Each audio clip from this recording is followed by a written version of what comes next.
जो भी कुछ हुआ एक रिकैप हो जाए। कोई अगर इनिशिएट करना चाहे जो भी समझ में आया हो।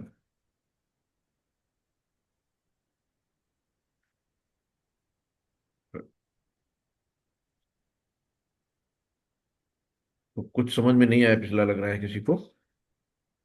हरे अध्याय। कृष्ण प्रभु जी, सादर प्रणाम। हरे कृष्णा माता जी। जी माता जी बताइए माता जी। प्रभु जी, 12वां अध्याय तो भगवान के भगवान को क्या प्रिय है उसी के बारे में दिया हुआ है कि कौन जी से भक्त भगवान को प्रिय है जी माता जी। और कैसे भक्ति करनी चाहिए। भक्ति ये है ना, भक्ति योग है ना। जी जी। जी। तो तो 12वां भक्ति योग अध्याय के में बारे में, बहुत अच्छे से भगवान ने भक्ति के तरीके बताए हैं ना। भक्ति के कि तरीके बताए। हाँ, कि कर्म करना हमारा अधिकार है ना, कर्म के फल पे अधिकार नहीं है। कोई कर्म के फल की इच्छा न करो, जो भी कर्म करो सब भगवान को अर्पण कर लो। भगवान ने हम्म। बहुत अच्छे से भक्ति योग के द्वारा ही हम सबको बताया कि हम कैसे डिटैच हो सकते हैं, कैसे हम चीजों से आसक्ति छोड़ सकते हैं, है ना।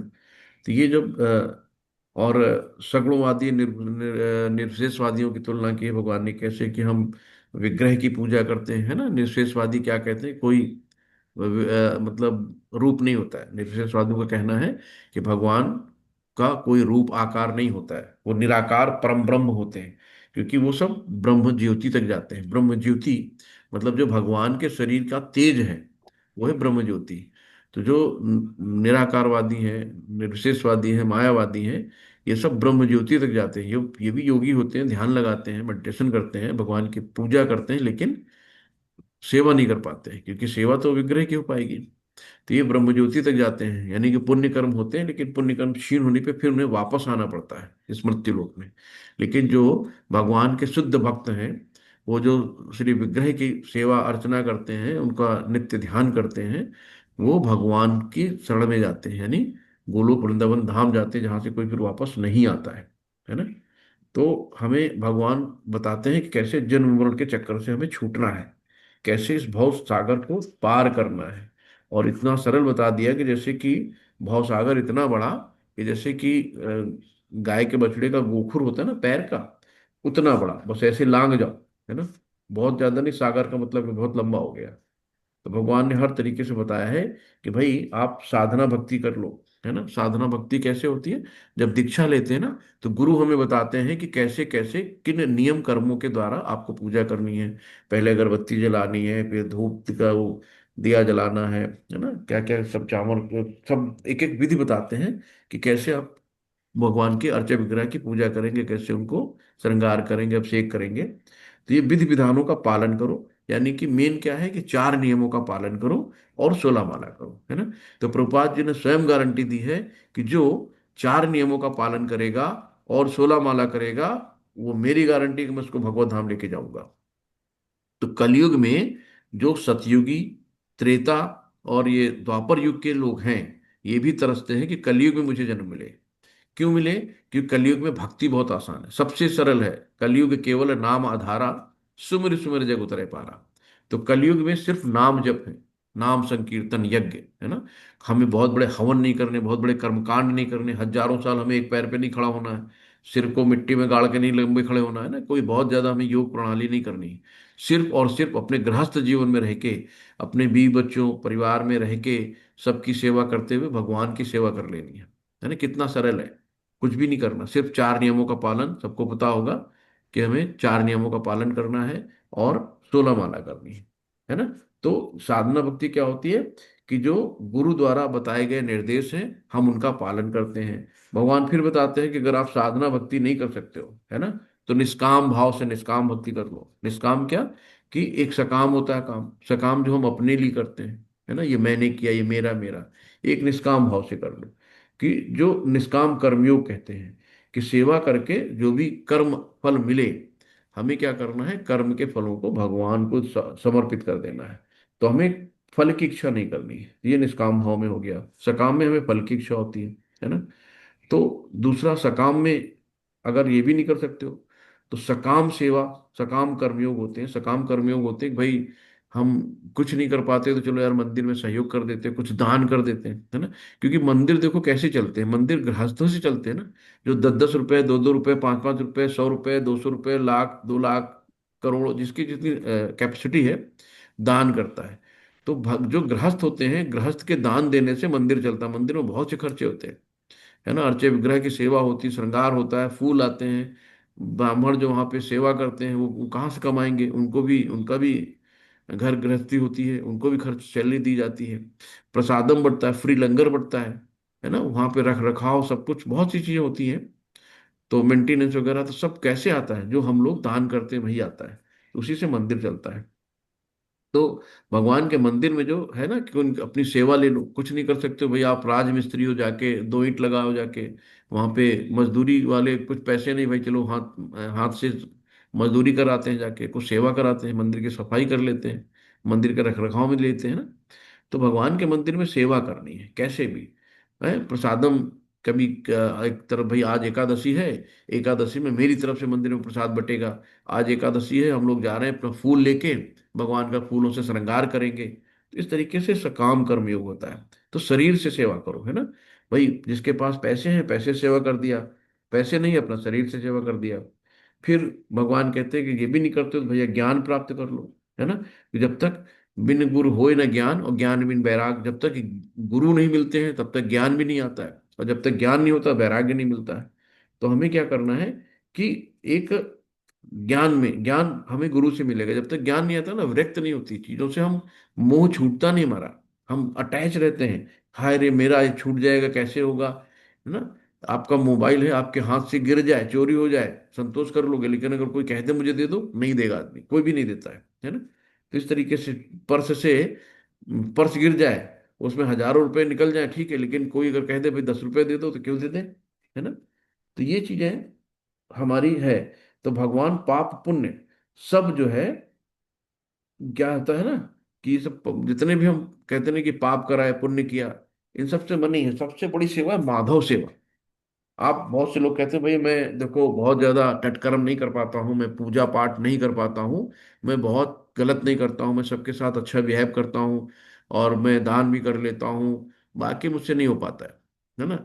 लोगों की सेवा कर देता हूँ, ब्लड डोनेट कराता हूँ जाके, और जो भिखारी लोग होते हैं उनकी मदद कर देता हूँ।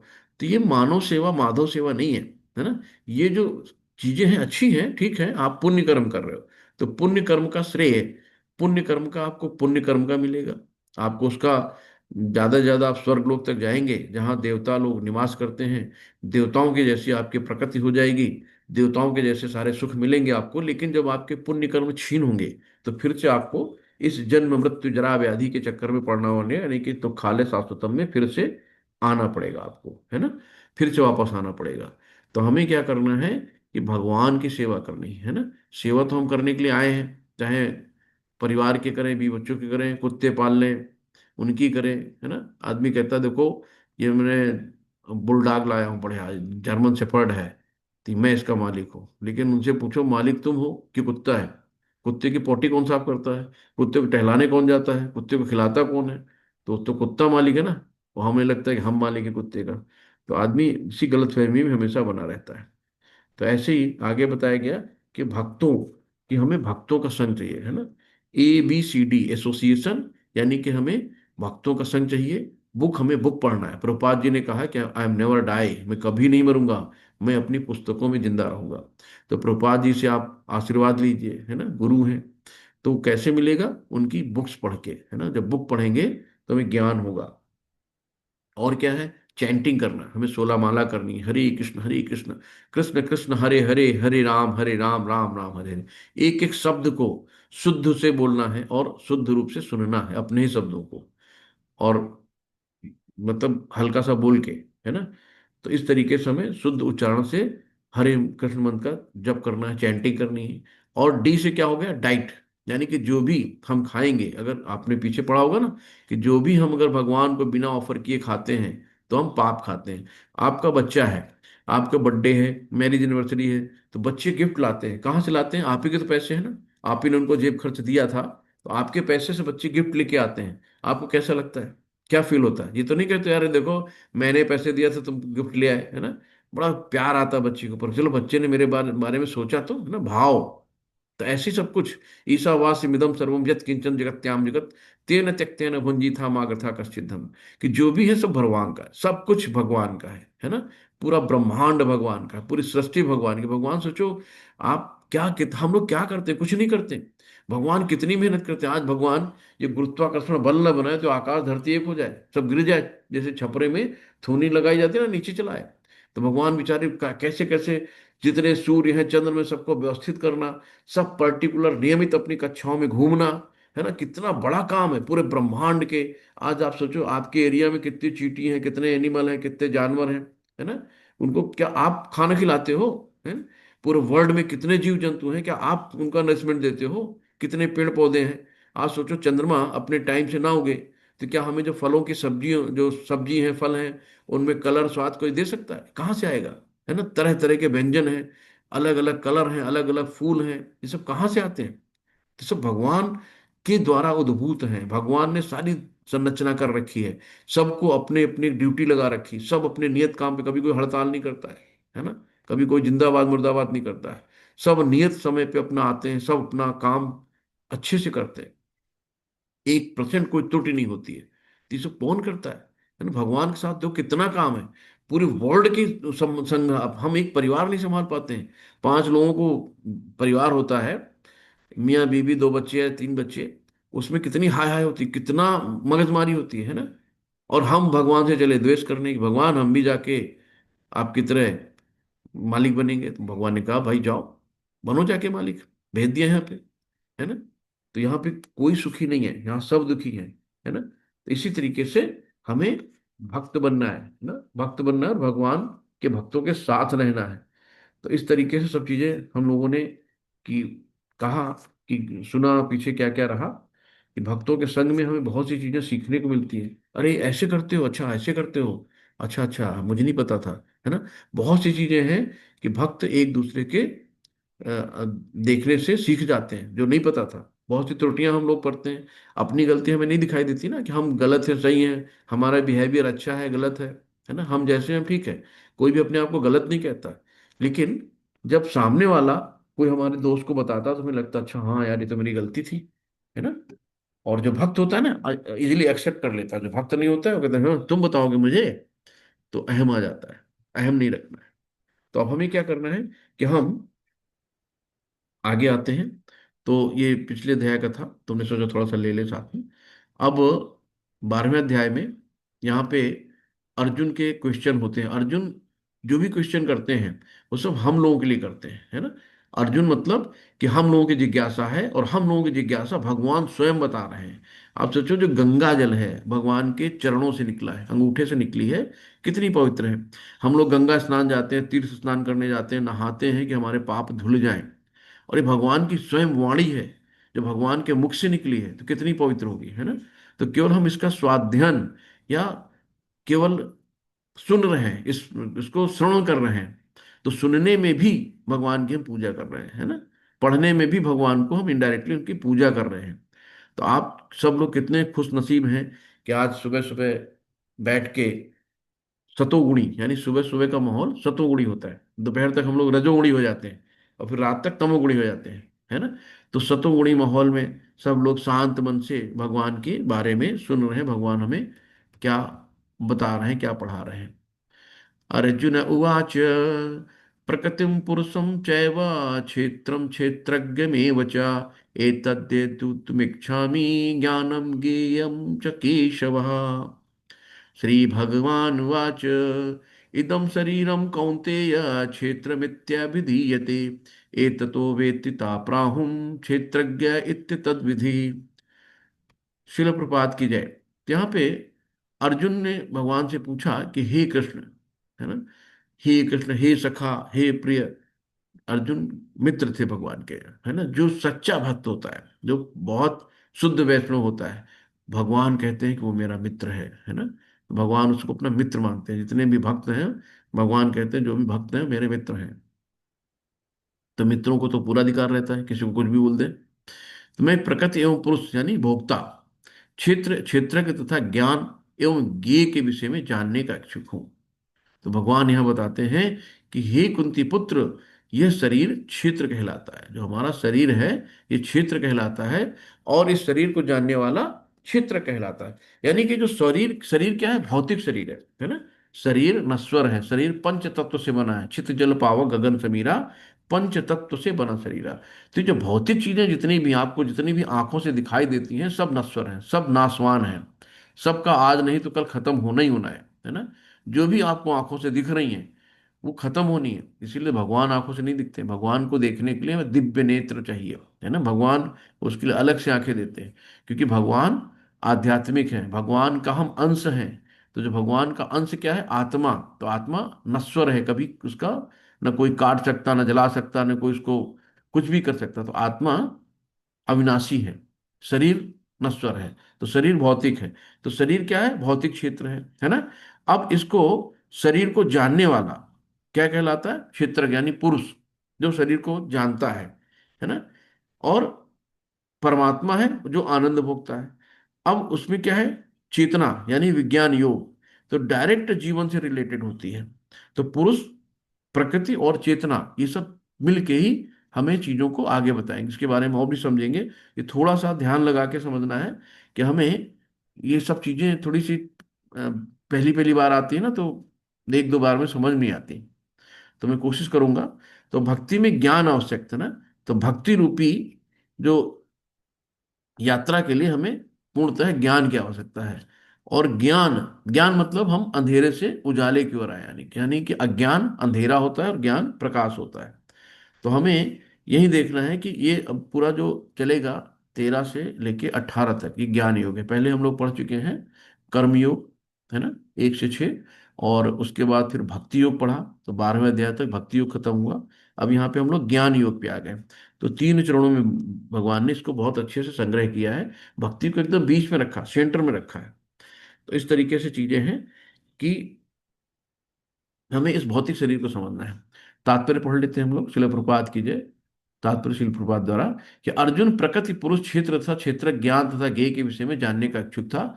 जब उसने इन सब बारों विषय में पूछा तो कृष्ण ने कहा कि ये शरीर क्षेत्र कहलाता है, और इस शरीर को जानने वाला क्षेत्रज्ञ। ये शरीर बद्ध जीवी के लिए कर्म क्षेत्र है ना। एक ये शरीर क्या है हमारी, जैसे कार है, कार हो गई शरीर। और कार के अंदर जो बैठा है ड्राइवर, जो कार को ड्राइव करता है ना, वो जानता है कार के बारे में, तो भी आत्मा। हम्म। तो इसी तरीके से हम शरीर को समझ सकते हैं कि हमारा शरीर इंस्ट्रूमेंट है, कि आत्मा का कोई आकार है नहीं। तो आत्मा कैसे काम करेगी? हमें कर्म करने हैं, तो कर्म करने के लिए भगवान ने यहाँ पे पृथ्वी लोक में भेजा और हमें शरीर दे दिया। शरीर पंच तत्व से बना है। 5 तत्व जो है, क्षिति जल पावक गगन समीरा। अब ये आप देखो, सब चीजें जो जल तत्व है, वायु तत्व है, अग्नि तत्व है, पृथ्वी तत्व है, आकाश तत्व है, ये पांचों तत्व से शरीर बना है। आप इमेजिन करो कि जब कोई मरता है तो पहले क्या होता है कि अग्नि तत्व यानी कि शरीर की हीट चली जाती है, शरीर ठंडा हो जाता है। आप इमेजिन करो, सब लोगों ने कुत्ता को मरा हुआ देखा होगा, है ना। तो कम से कम उसको हम इमेजिन कर सकते हैं कि जब वो मरता है क्या होता है, शरीर ठंडा हो गया। फिर कुछ देर बाद देखो उसका शरीर फूलने लगता है, बॉयंसी होने लगता है ना, सब शरीर की हवा यानी वायु निकल गई। उसके बाद देखो उसमें हल्का सा जल तत्व यानी पानी, काला काला सा सड़ा कीड़े वीड़े निकलने लगते हैं उससे, यानी जल तत्व निकल गया। फिर क्या होता है, फिर उसमें मिट्टी आने लगती धीरे धीरे, है ना। तो ईथर यानी आकाश का तत्व तो आकाश में चला गया, जल का तत्व तो जल में चला गया, वायु वायु में चली गई, अग्नि अग्नि में चली गई, और धीरे से मिट्टी में, सब चीजें मिट्टी में मिल गई। यानी कि जो तत्व जहां से आया था वो अपने अपने जगह चला गया। और आत्मा जहां से आई थी, कहां से आई थी? भगवान के यहाँ से। आत्मा वहां चली गई। आत्मा अब क्या लेके जाती है? हमारा मन बुद्धि अहंकार, है ना। तो ये मन बुद्धि अहंकार को साथ में लेके जाती है। जो हमने कर्म करे हैं अपने जीवन में, है ना, वो कर्मों का लेखा जोखा सब होता है। फिर हमें एक अलग से यातना शरीर मिलता है। उस यातना शरीर के अनुसार हमारे कर्म जैसे थे उन कर्मों का भोग होता है ना। और वैसी पीड़ा, वैसी आनंद हमें उसमें भी मिलता है। तो जैसे हमने कर्म किए हैं यहाँ पे आके, तो उसी के अनुसार हमारा अगला जन्म डिसाइड होता है ना। तो ये प्रभुपाद जी की बड़ी कृपा थी कि उन्होंने इस ज्ञान को पूरे वर्ल्ड में फैलाया है। हम लोग बहुत कृतज्ञ हैं कि अगर प्रभुपाद ना होते तो क्या होता। तो प्रभुपाद जी ने कम से कम इस लायक हम लोगों को बनाया कि हम लोग भक्ति कर सकते हैं, हमें पता है कि अगला जन्म हमारा क्या होगा, है ना। गीता आप पढ़ोगे तो आपको पता हो जाएगा कि हमारा अगला जन्म होगा कि नहीं होगा। अब होगा तो कौन सा होगा अगला जन्म, ये गीता में लिखा है, हर एक चीज लिखी है। तो आपको इसलिए इसको बहुत से कम 6 बार गीता को प्रभुपाद जी कह गए हैं कि 6 बार कम से कम गीता को पढ़ो, तब समझ में आएगी। एक दो बार में नहीं आती, है ना। जब भी आप पढ़ोगे कुछ नया मिलेगा। तो इस तरीके से चीजों को जानना है कि शरीर को जानने वाला क्षेत्रज्ञ कहलाता है। यह शरीर बद्ध जीवों के लिए कर्म क्षेत्र है। बद्ध जीव इस संसार में बंधा हुआ और भौतिक प्रकृति पर अपना प्रभुत्व प्राप्त करने का प्रयत्न करता है ना। सब कुछ ये मेरा है, ये मेरा मकान, ये मेरी दुकान, ये मेरा बेटा, ये मेरी बेटी।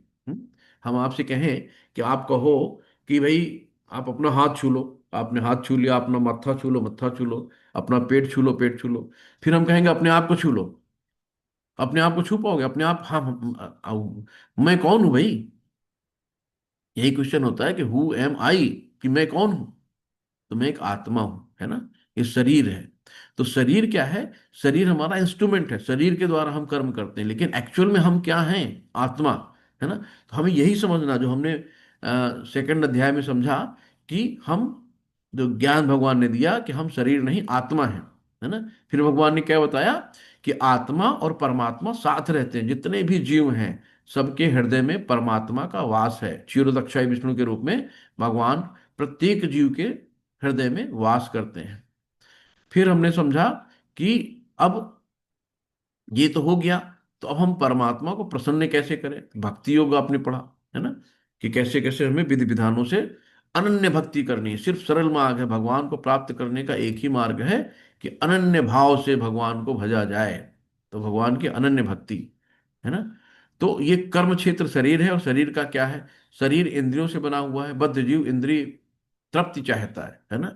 इंद्री और तृप्ति दोनों चीजें आप इसको पढ़ चुके होंगे, फिर बता देते हैं।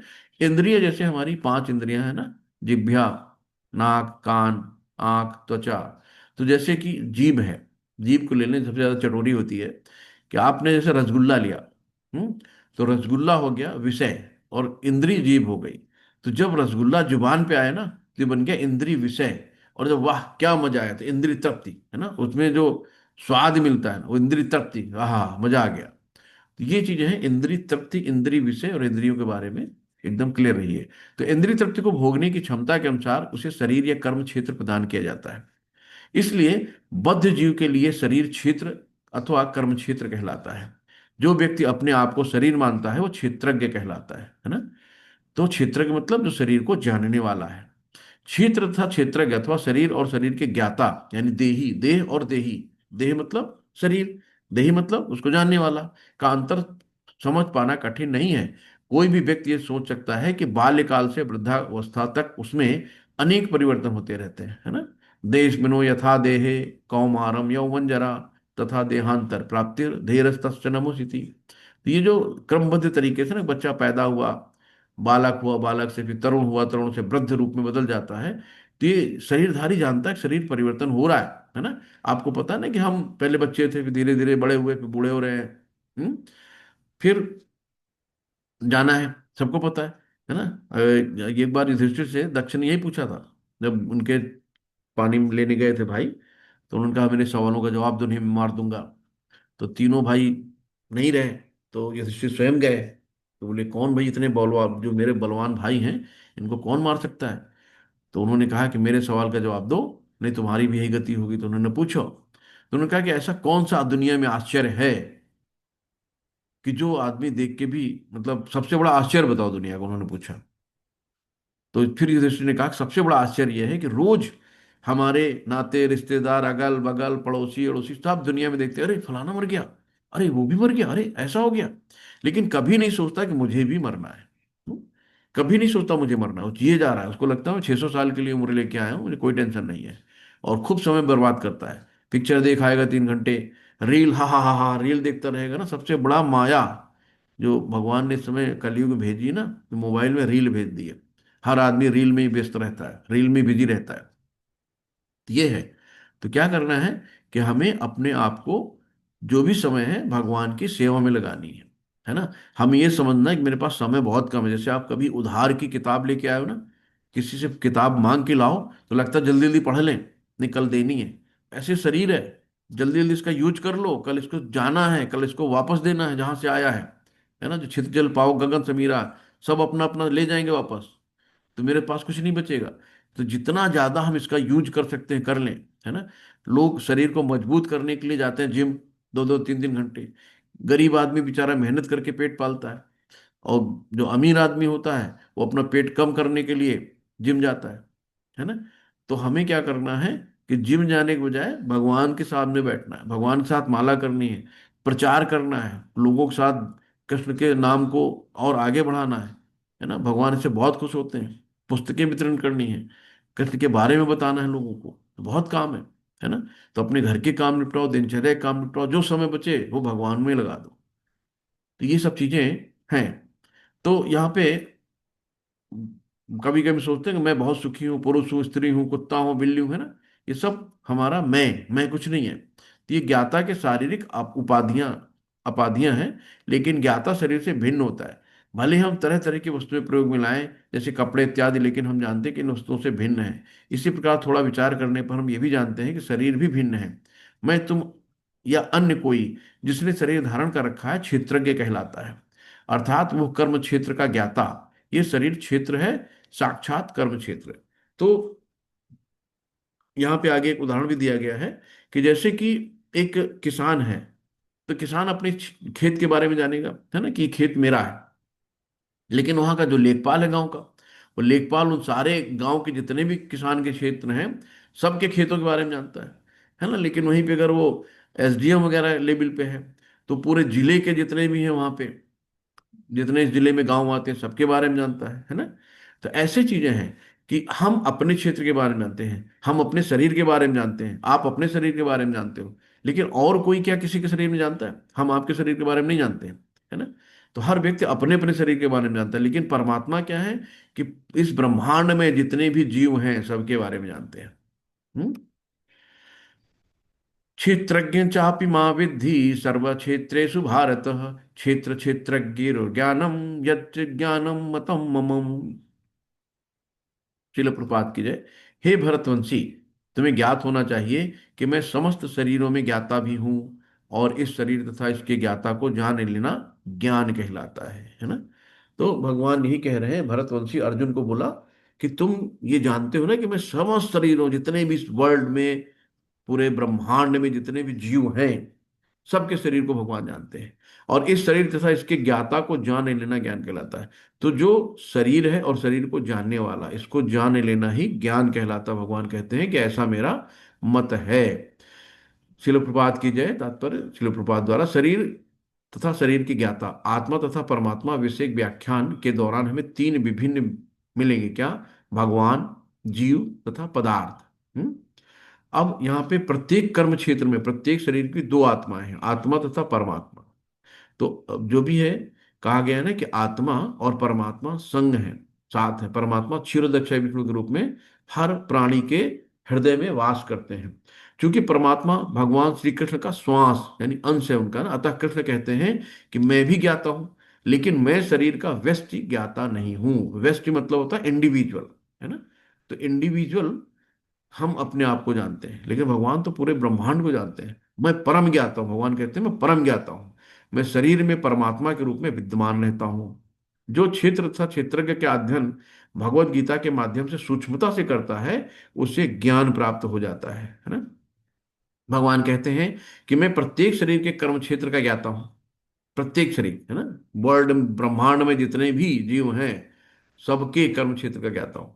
व्यक्ति भले ही अपने शरीर का ज्ञाता हो, किंतु उसे अन्य शरीर का ज्ञान नहीं होता है।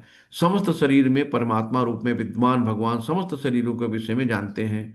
वे जीवन की विविध योनियों में शरीरों को जानने वाले हैं, है ना। तो ये सब चीजें अभी मैं बता चुका हूँ, वही सब चीजें भगवान यहाँ बता रहे हैं। तो ये अब यहाँ पे क्षेत्राणि ही शरीराणि बीजम चापि शुभाशुभे तानि वेत्ति स योग्यात्मा ततः क्षेत्रज्ञ उच्यते। तो ये शरीर क्षेत्र कहलाता है, और इस शरीर के भीतर के इसके स्वामी तथा साथ ही परमेश्वर का वास है, जो शरीर तथा शरीर के स्वामी दोनों को जानने वाला है। इसलिए उन्हें समस्त क्षेत्रों का ज्ञाता कहा जाता है। कर्म क्षेत्र, कर्म की ज्ञाता तथा समस्त कर्मों के परम ज्ञाता का अंतर आगे बतलाया जा रहा है। तो इस तरीके से सब चीजों को भगवान बताते हैं कि कर्म क्षेत्र और क्षेत्र, तो ये सब चीजें हैं। अब यहाँ पे बताया जाता है कि आगे, कि जो व्यक्ति क्षेत्र के इन दोनों ज्ञाताओं को एक मान लेता है वो भगवान के शब्दों का खंडन करता है, क्योंकि उनका खंडन है, मैं भी कर्म क्षेत्र का ज्ञाता हूं ना। जो निरशेषवादी मायावादी है, कहते हैं जैसा मैं हूं वैसा परमात्मा है। यानी कि उनका कहना है कि शून्य शून्य में मिल गया, कुछ नहीं बचा। कि परमात्मा भी शून्य है, मैं भी शून्य हूँ। परमात्मा भी ज्योति है, मैं भी ज्योति हूँ, ज्योति ज्योति से मिल गई। तो वो सब अपने आप में उस तरीके से रहते हैं योग विद्या में, यानी कि ब्रह्म ज्योति तक ही जाते हैं। तो ये बल यहाँ पे आत्मा के अतिरिक्त प्रत्येक शरीर में कृष्ण परमात्मा के रूप में रहते हैं। और यहाँ कृष्ण रूप स्पष्ट कहते हैं, क्या कहते हैं, कि परमात्मा कर्म क्षेत्र तथा विशिष्ट भोक्ता दोनों का नियामक यानी कंट्रोलर है। भगवान सबके कंट्रोलर है। तत्क्षेत्रम यत् यत् तत्र क्षेत्रम यच्च यादृक् यादृक् यद् कारित यतस्वचत् सच यो यत् प्रभावस्य तत्मासेन मे शृणु। अब भगवान कहते हैं मुझसे सुनो, मैं सुनो। तो अब तुम मुझसे ये संक्षेप में सुनो। कर्म क्षेत्र क्या है, ये किस प्रकार बना है, इसमें क्या परिवर्तन होते हैं, ये कहाँ से उत्पन्न होता है, इस कर्म क्षेत्र को जानने वाला कौन है, और क्या प्रभाव है। तो भगवान इस सब चीज के बारे में बताने जा रहे हैं कि हर चीज आपको स्पष्ट हो जाएगी। और इसमें प्रत्येक शरीर में वास करने वाला परमात्मा को जीव का स्वरूप ना मान बैठे, है ना। कि जो परमात्मा है परमात्मा ही है, पिता पिता ही होता है। तो इस तरीके से भगवान आगे बताने जा रहे हैं कि ऋषिभिर्बहुधा गीतम छंदोभिर्विविधै पृथक् ब्रह्म सूत्र पदश्चैव हेतु मद्भिर्विनिश्चित। शिल प्रपात की जय। यहाँ पे फिर बता रहे हैं कि विभिन्न वैदिक ग्रंथों में विभिन्न ऋषियों के कार्यकलापों के क्षेत्र तथा उनके कार्यकलापों के ज्ञाता के ज्ञान का वर्णन किया गया है। इसे विशेष रूप से वेदांत सूत्र में कार्य कारण के, है ना, जो कार्य कारण के समस्त तर्क समेत प्रस्तुत किया गया है। तो यहाँ पे कॉज और इफेक्ट के बारे में बताया है। शिल प्रपात की जय। कि इस ज्ञान की व्याख्या करने में भगवान कृष्ण सर्वोच्च प्रमाण है। फिर भी विद्वान तथा प्रामाणिक लोग सदैव पूर्ववर्ती आचार्यों का साक्ष्य प्रस्तुत करते हैं। कृष्ण आत्मा तथा परमात्मा की द्वैतता तथा अद्वैतता संबंधित इस अतीव विवादपूर्ण विषय की व्याख्या वेदांत नामक शास्त्र का उल्लेख करते हुए कर रहे हैं, जिसे प्रमाण माना जाता है ना। वो सर्वप्रथम कहते हैं कि वे विभिन्न ऋषियों के मतानुसार हैं। जहां तक ऋषियों का संबंध है, श्री कृष्ण के अतिरिक्त व्यास देव, है ना, जिनको सक्तावीर और भगवान का ही अवतार कहा गया है, व्यास देव जी को, जो वेदांत सूत्र के रचयिता हैं, महान ऋषि और वेदांत सूत्र में द्वैत की भांति व्याख्या की है। व्यासदेव के पिता पराशर भी महर्षि हैं, और उन्होंने धर्म संबंधी अपने ग्रंथों में लिखा है कि अहम तुम च तथा तथान्ये, तुम, मैं और अन्य सारे जीव अर्थात हम सभी दिव्य हैं। भले ही हमारे शरीर भौतिक हो, है ना, शरीर भौतिक है, आत्मा आध्यात्मिक है। आत्मा ममई वांसो जीवलोको जीव भूत सनातन। तो जो ममई वांसो जीवलोको, भगवान कहते हैं ना, जितने भी जीव हैं सब में मेरा अंश है। तो भगवान का अंश है, यानी भगवान आध्यात्मिक है। तो जितने भी जीव हैं, यानी जो आत्मा है वो भी आत्मा आध्यात्मिक है, जिसका कभी नाश नहीं होता है। शरीर नष्ट होता है, लेकिन आत्मा का कभी नाश नहीं होता है। शरीर में परिवर्तन होता है, लेकिन आत्मा में कोई परिवर्तन नहीं होता है, अपरिवर्तनीय है। तो इस तरीके से भगवान यहाँ पे सब बता रहे हैं कि ये उच्चतर तथा निम्नतम धरातल अज्ञान के कारण है, अनंत जीवों के रूप में प्रकट होते हैं, किंतु परमात्मा जो अचित्त है ना, अचित्त मतलब जो उसका कभी खर्च नहीं होता, चुतना मतलब चुक नहीं जाता, अचित्त है। ये तीनों गुणों से अदूषित है और दिव्य है। इसी प्रकार मूल वेदों में विशेषतः कठोर उपनिषद में आत्मा परमात्मा तथा शरीर का अंतर बताया गया है ना। तो आप इसको स्पष्ट समझ पा रहे होंगे कि आत्मा क्या है, परमात्मा क्या है, और शरीर क्या है। एकदम से चीजें सब यहाँ पे क्लियर हैं, एक चीजें। तो जैसे ब्रह्म पुंज प्रतिष्ठा में पांच चीजें हम लोगों ने पढ़ी थी शायद पिछली बार, कि भगवान की शक्ति का प्राकट्य अनन्यमय रूप में होता है, जिसका अर्थ है अस्तित्व के लिए भोजन, अन्न पर निर्भरता। ये ब्रह्म की भौतिकवादी अनुभूति है। अन्न में परम सत्य की अनुभूति होती करने के लिए, जब अन्न देखो, सारी लड़ाई क्या है, अगर पेट ना हो तो मुझे नहीं लगता कोई रिश्ते होंगे। पापी पेट का सवाल है। पेट के लिए आदमी अच्छे कर्म भी करता है, बुरे कर्म भी करता है, रिश्वत भी लेता है ना, एक दूसरे का गला भी काटता है, नंबर दो का काम भी करता है। सिर्फ पैसे पैसे पैसे पैसे किस काम में आते हैं? अपनी पेट भरने के लिए। लेकिन खाना तो दो वक्त की रोटी है ना। लेकिन हम लोगों का दो वक्त की रोटी में काम नहीं चलता। कितना स्टोर कर लें, 100 करोड़, 200 करोड़, 500 करोड़, है ना, जिसके पास एक दो प्लाट, चार मकान, ये सब इकट्ठा करने की, है ना। और ये सब पाप है। ये जितनी जरूरत है, भगवान ने कहा ना, ईसावास्य मिदम सर्वम। तो ईसावास्य मिदम सर्वम, ईसावास्य सिद्धांत है कि जिसकी जितनी आवश्यकता है उतना ग्रहण करो। उससे ज्यादा ग्रहण करते हैं तो भगवान कहते हैं पाप है। क्योंकि सब चीज तो भगवान की है ना। एक चिड़ियों को हम दाना डालते हैं तो चिड़िया दाना खा के उड़ जाती हैं। ये नहीं कि चलो हमने बोरी भर दाना डाला था तो आके अपना पॉलीथीन बैग वैग ला के सब भर के चली जाएंगी। नहीं, कि जितनी जरूरत उतना खा के उड़ लेती है। उनको विश्वास है कि आज भगवान ने दिया, कल फिर देगा। ये खाती है, शाम को खाता है, बढ़िया से सो जाता है पेट भर के। भगवान उसका भी पेट भरते हैं और फिर सुबह उसको देता है। यहाँ लाखों रुपए अकाउंट में है, लेकिन टेंशन है बहुत यार, क्या होगा, कैसे बिटिया की शादी होगी, कैसे क्या होगा, कैसे पढ़ाएंगे, कैसे लिखाएंगे, है ना। गधों की तरह मेहनत करते हैं, फिर भी सुकून शांति कहीं नहीं है। इसलिए दुर्गत्ता तिनक अच्छति, जो भगवान के शरण में चला जाता है उसकी कभी दुर्गति नहीं होती है ना। जैसे एक छोटा बच्चा, उसको कोई टेंशन नहीं रहती है। पापा उसको उछाल रहे हैं, बड़ा हंसता है। उसको ये नहीं है, उसको भरोसा ना, पापा मैंने गिरने नहीं देंगे, है ना। कोई भी प्रॉब्लम हुई पापा से कह के निश्चिंत हो गए। जैसे हमारे परम पिता परमेश्वर हैं, कि आपकी जो भी चीजें हैं ना, तो योग क्षे मोहम में हम, आपके पास जो भी है, अभी 9th अध्याय में आपने 22वें श्लोक में पढ़ा है कि आपकी आवश्यकताओं की पूर्ति और आपके पास जो है, भगवान उसकी सुरक्षा की गारंटी देते हैं, है ना। तो भगवान खुल के कह रहे, तो हमें डर किस बात का? कि डर इसलिए है कि हमें भगवान पे भरोसा नहीं है, भगवान को हम मानते नहीं हैं, तो भगवान से हम दूर हैं। तो ये चीजें हैं। तो आज हम भगवान से दूर हैं, इसीलिए हम दुखी हैं।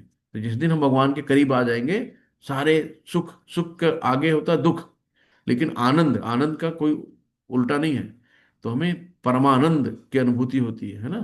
तो एक पहले तो विष समान लगता है यार, कौन उठे 3:30 बजे, कौन उठता है यार 4 बजे, सो चुपचाप रजाई के अंदर, है ना। बहुत खराब लगता है। लेकिन जब आप धीरे धीरे भक्ति में आगे बढ़ते हो ना, तो आपको बहुत अच्छा लगता है। लोग कहेंगे अरे पागल है यार, 3:30 बजे उठ गया। लेकिन आपको फिर चैन नहीं आएगा। आप उठोगे, मंगला आरती करोगे, भगवान की पूजन अर्चन करोगे, है ना, भगवान के साथ बैठोगे। ये सारी चीजें हैं। तो हमें क्या करना है कि धीरे धीरे इनसे अपने आप को बढ़ाना है आगे। अब क्या है कि अन्य में परम सत्य की अनुभूति करने के पश्चात फिर प्राणमय रूप में मनुष्य सजीव लक्षणों या जीवन रूप में परम सत्य की अनुभूति करता है। फिर क्या आता है? अब प्राणमय, जब अन्न खाया, अन्न के बाद थोड़ा सा प्राणमय, यानी प्राण आ गया, हाँ यार कि चलो अब जी में जीन आई, पेट भर गया। फिर क्या होता है? फिर दिमाग चलता है। ज्ञानमय रूप में अनुभूति सजीव लक्षणों से आगे बढ़कर चिंतन, अनुभव तथा आकांक्षाओं, खाली दिमाग, वो खाली पेट दिमाग की बत्ती नहीं जलती ना। तो वही चीज है, तब ब्रह्म की उच्चतर अनुभूति होती है, जिसे विज्ञान में रूप कहते हैं। विज्ञान क्या है? जो वेल प्रूव्ड नॉलेज होता है, तो उसको हम विज्ञान कहते हैं, साइंस कहते हैं। जिससे जीव के मन तथा जीवन के लक्षणों को जीव की भिन्न से समझा जा सकता है। उसके पश्चात परम अवस्था आती है जो आनंदमय होती है ना। तो सच्चिदानंद, तो जो ऊपर की तीन अवस्थाएं हैं, ये भौतिक प्रकृति में आती हैं, यानी कि अन्न, प्राण और विज्ञान, ये भौतिक में आती हैं। फिर उसके बाद जो लास्ट की दो अवस्थाएं हैं, ये जो है आध्यात्मिक है। तो आनंद, आनंद सब सच्चिदानंद आनंद है ना। तो ये आनंद की अनुभूति है। तो इन्हीं को हम ब्रह्मपुच्छ कहा जाता है। ये आपके उसमें क्वेश्चन में भी आएगा कि ब्रह्मपुच्छ किसको कहते हैं। तो प्रथम तीन अवस्थाएं अन्न में, प्राण में और ज्ञान में। तो अन्न, प्राण और ज्ञान ये तीनों आती हैं भौतिक में, और विज्ञान और आनंद में ये आती हैं आपकी आध्यात्मिक। तो ये हैं, यहाँ पे इसको कहा गया है। आगे हम लोग आते हैं।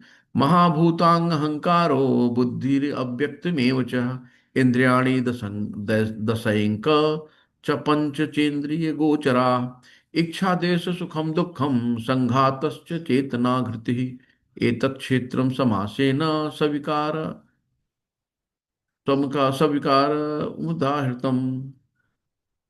शिला प्रपात की जय। यहाँ पर पंच महाभूत, है ना, ये जो बताए गए हैं पंच महाभूत, अहंकार, बुद्धि, अव्यक्त यानी तीनों गुण की अप्रकट अवस्था, दसों इंद्रियां, दसों इंद्रियां तथा मन, पांच इंद्रिय विषय, इच्छा, द्वेष, सुख, दुख, संघात, जीवन के लक्षण तथा धैर्य, इन सबको संक्षेप में कर्म का क्षेत्र कहा गया है ना, कर्म का क्षेत्र, तथा उनकी अंतः क्रिया यानी जो विकार होते हैं उनकी अंतः क्रिया है। तो जब आदमी काम करेगा तो आगे सिर्फ बात की जाए, यहाँ पे बताया है कि पहले तो पृथ्वी, जल, अग्नि, वायु तथा आकाश, ये पांच हो गए। ये पांच महाभूत कहते हैं, पंच तत्व से बना शरीरा, छित जल पावक गगन समीरा। तो ये पांच हो गए, तो ये पांच महाभूत हो गए। फिर क्या आता है, अहंकार, बुद्धि, है ना, मन। तो ये तथा तीनों गुण की अव्यक्त अवस्था है। तो अभी हमने बताया ना कि आठ ये चीजें होती हैं, पांच तो यहीं रह जाती हैं और तीन साथ में जाती हैं। इसके पश्चात पांच ज्ञानेंद्रियां हैं। पांच ज्ञानेंद्रियां कौन सी हो गई, नेत्र, है ना, आंख, कान, नाक, गला, त्वचा जो हो गई, जीभ, ये हमारी ज्ञानेंद्रियां हैं, जिनको इंद्रियां भी कहते हैं। तो ज्ञानेंद्रियां। फिर पांच कर्मेंद्रियां, कर्म करने वाली इंद्रियां कौन सी हैं, बोलने की वाणी, पांव, हाथ, गुदा और लिंग, ये कर्म इंद्रियां हैं। तो ये पांच पांच दस ये हो गई, और आठ वो। तब इन इंद्रियों के ऊपर मन होता है, जो भीतर रहने के कारण इंद्रिय कहा जाता, अंतः इंद्रिय कहा जाता। तो इस तरीके से 24 हो गए, 24 एलिमेंट हो गए, है ना। इस प्रकार मन समेत कुछ 11 इंद्रियां होती हैं। फिर इन इंद्रियों के पांच विषय, गंध, अब इंद्रिय विषय, है ना, इंद्रिय जैसे जुबान, जिह्वा हो गई, और रसगुल्ले यानी स्वाद जो हो गया, वो विषय हो गया, क्या बढ़िया मीठा, क्या बढ़िया चटपटा है। तो गंध, स्वाद, रूप, स्पर्श तथा ध्वनि, ये क्या हो गए, पांच इंद्रिय विषय हो गए। तो इस तरीके से 24 तत्वों का समूह कार्य क्षेत्र कहलाता है। तो 24 एलिमेंट है ना। तो ये सब अलग नोट कर लीजिएगा। तो यदि कोई इन 24 विषयों का विश्लेषण करे तो उसे कार्य क्षेत्र समझ में आ जाएगा। फिर इच्छा, द्वेष, सुख तथा दुख नामक अंतः क्रिया यानी जो विकार हैं, है ना, हमारी विकार यही है ना, हमारे दुख का कारण यही विकार है, जो स्थूल देह के पांच महाभूतों की अभिव्यक्तियां हैं। चेतना तथा धैर्य द्वारा प्रदर्शित जीवन के लक्षण सूक्ष्म शरीर अर्थात मन, अहंकार तथा बुद्धि के प्राक्ट हैं। ये सूक्ष्म तत्व भी कर्म क्षेत्र में सम्मिलित रहते हैं। तो पंच महाभूत अहंकार के स्थूल अभिव्यक्त है, जो अहंकार की मूल अवस्था को ही प्रदर्शित करती है, जिसे भौतिकवादी बोध या तामस बुद्धि कहा जाता है। हम्म? और ये आगे प्रकृति के गुणों की अप्रकट अवस्था के सूचक है। प्रकृति के अव्यक्त गुणों को प्रधान कहा जाता है। तो एक जो मेन रूट होता है उसको अव्यक्त, जब तक प्रकट नहीं होता है तब तक वो अव्यक्त रहता है ना। गोलोक चार्ट हम लोग पढ़ेंगे, देखेंगे। तो गोलोक चार्ट में है कि जब भगवान की दृष्टि पड़ती है तो वो प्रकट होते हैं। तब ये 24 एलिमेंट मिलके फिर ये ब्रह्मांड में आते हैं। फिर रजो तमो सतो गुण का उसमें मिश्रण होता है, तब जाके यहाँ पे सब जीवन बनता है। तो जब तक ये आ, अप्रकट अवस्था में रहता है उसको महतत्व कहते हैं। जो व्यक्ति इन 24 तत्वों को उनके विकारों समेत जानता है, उसे विस्तार से दर्शन का अध्ययन करना चाहिए। हम्म? तो इन समस्त शरीर इन समस्त तत्वों की अभिव्यक्ति है। शरीर में 6 प्रकार के परिवर्तन आते हैं। कौन कौन से परिवर्तन आते हैं, कि जब हम पैदा होते हैं यानी उत्पन्न होते हैं, है ना, फिर क्या, पैदा होने के बाद क्या होता है, शरीर बढ़ता है ना।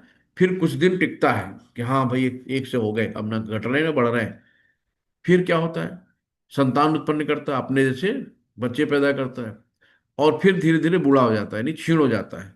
और अंत में समाप्त हो जाता है, यानी उसकी डेथ हो जाती है। तो 6 परिवार के परिवर्तन है। नंबर 1 है कि उत्पन्न होता है। नंबर 2 बढ़ता है। नंबर 3 कांस्टेंट यानी टिकता है। नंबर 4 संतान उत्पन्न करता है।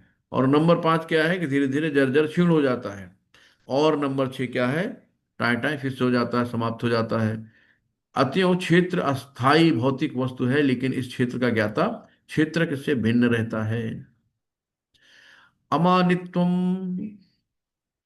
अमानित्वम मदम्भित्वम अहिंसाम क्षांतिरार्जवम आचार्योपासनम शौचम स्थैर्यम आत्मविनिग्रह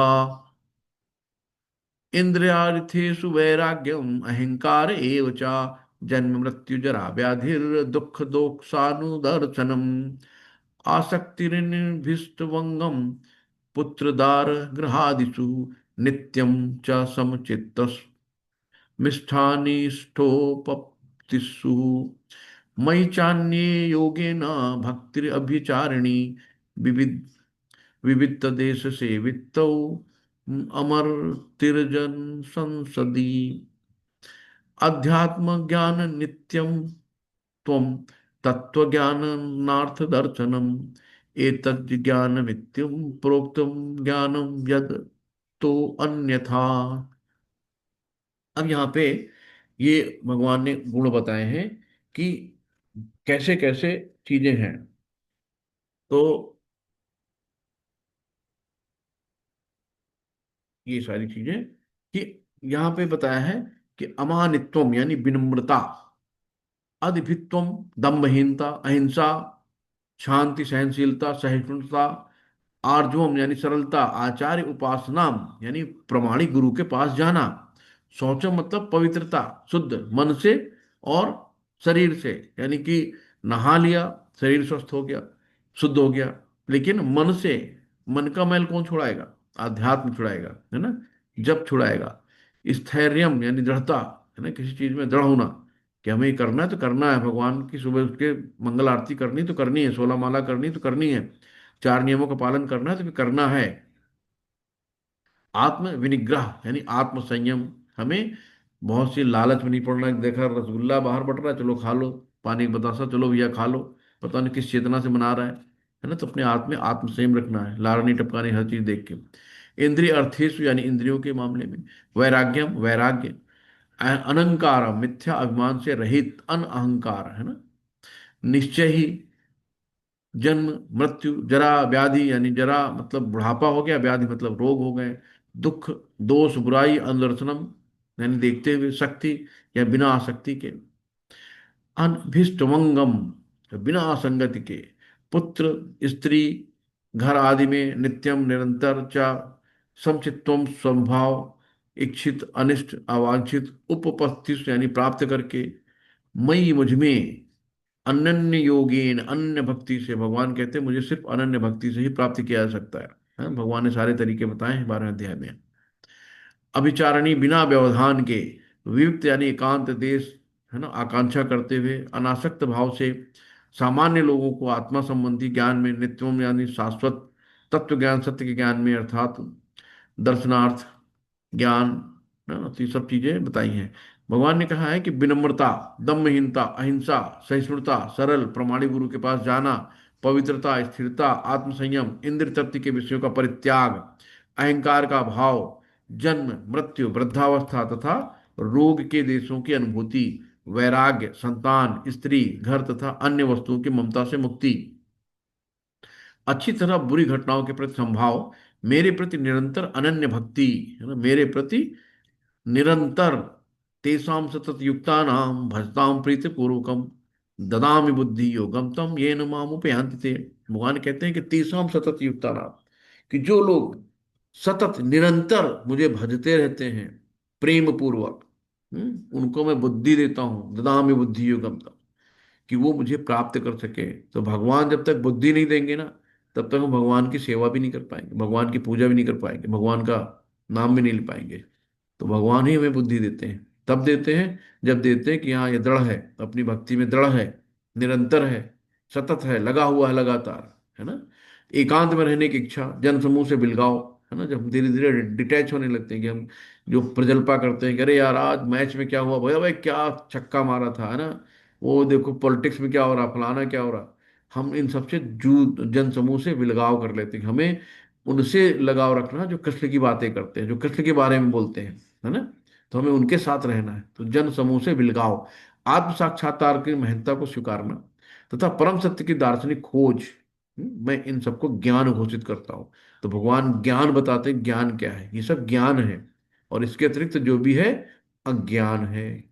तो ये सब चीजें भगवान बता रहे हैं कि ये सब चीजें एक जो भक्त है उसके अंदर होनी चाहिए, तभी वो आगे सब चीजें कर पाएगा। और शिल प्रपात की जय। कि हम लोग इसके पहले पढ़ चुके हैं 24 तत्वों का विकार, है ना। तो क्या कहते हैं कि देहात्म आत्मा 24 तत्वों से बने आवरण के रूप में शरीर में बंद रहता है। और यहाँ पर ज्ञान की जिस प्रक्रिया का वर्णन है, इससे बाहर निकलने का साधन क्या है? ज्ञान की प्रक्रिया के संपूर्ण वर्णन में 11वें श्लोक की प्रथम पंक्ति है कि मयि चान्य योगेन भक्ति व्यभिचारिणी, यानी कि ज्ञान की प्रक्रिया व अवसान भगवान की अनन्य भक्ति में होता है ना। तो सिर्फ और एक ही है, भगवान ने हमेशा सब जगह बार बार बताया है, मन मना भो मद्भक्तो मद्याजी मां नमस्कुरु ममई वैश्यसि सत्यम ते प्रतिजानो प्रियस में, कि मुझ में ही ध्यान लगाओ, मुझे ही नमस्कार करो, मेरी पूजा करो, है ना। तो इस तरीके से तुम मुझ तक आ सकते हो, भगवान सीधे सीधे बता रहे हैं।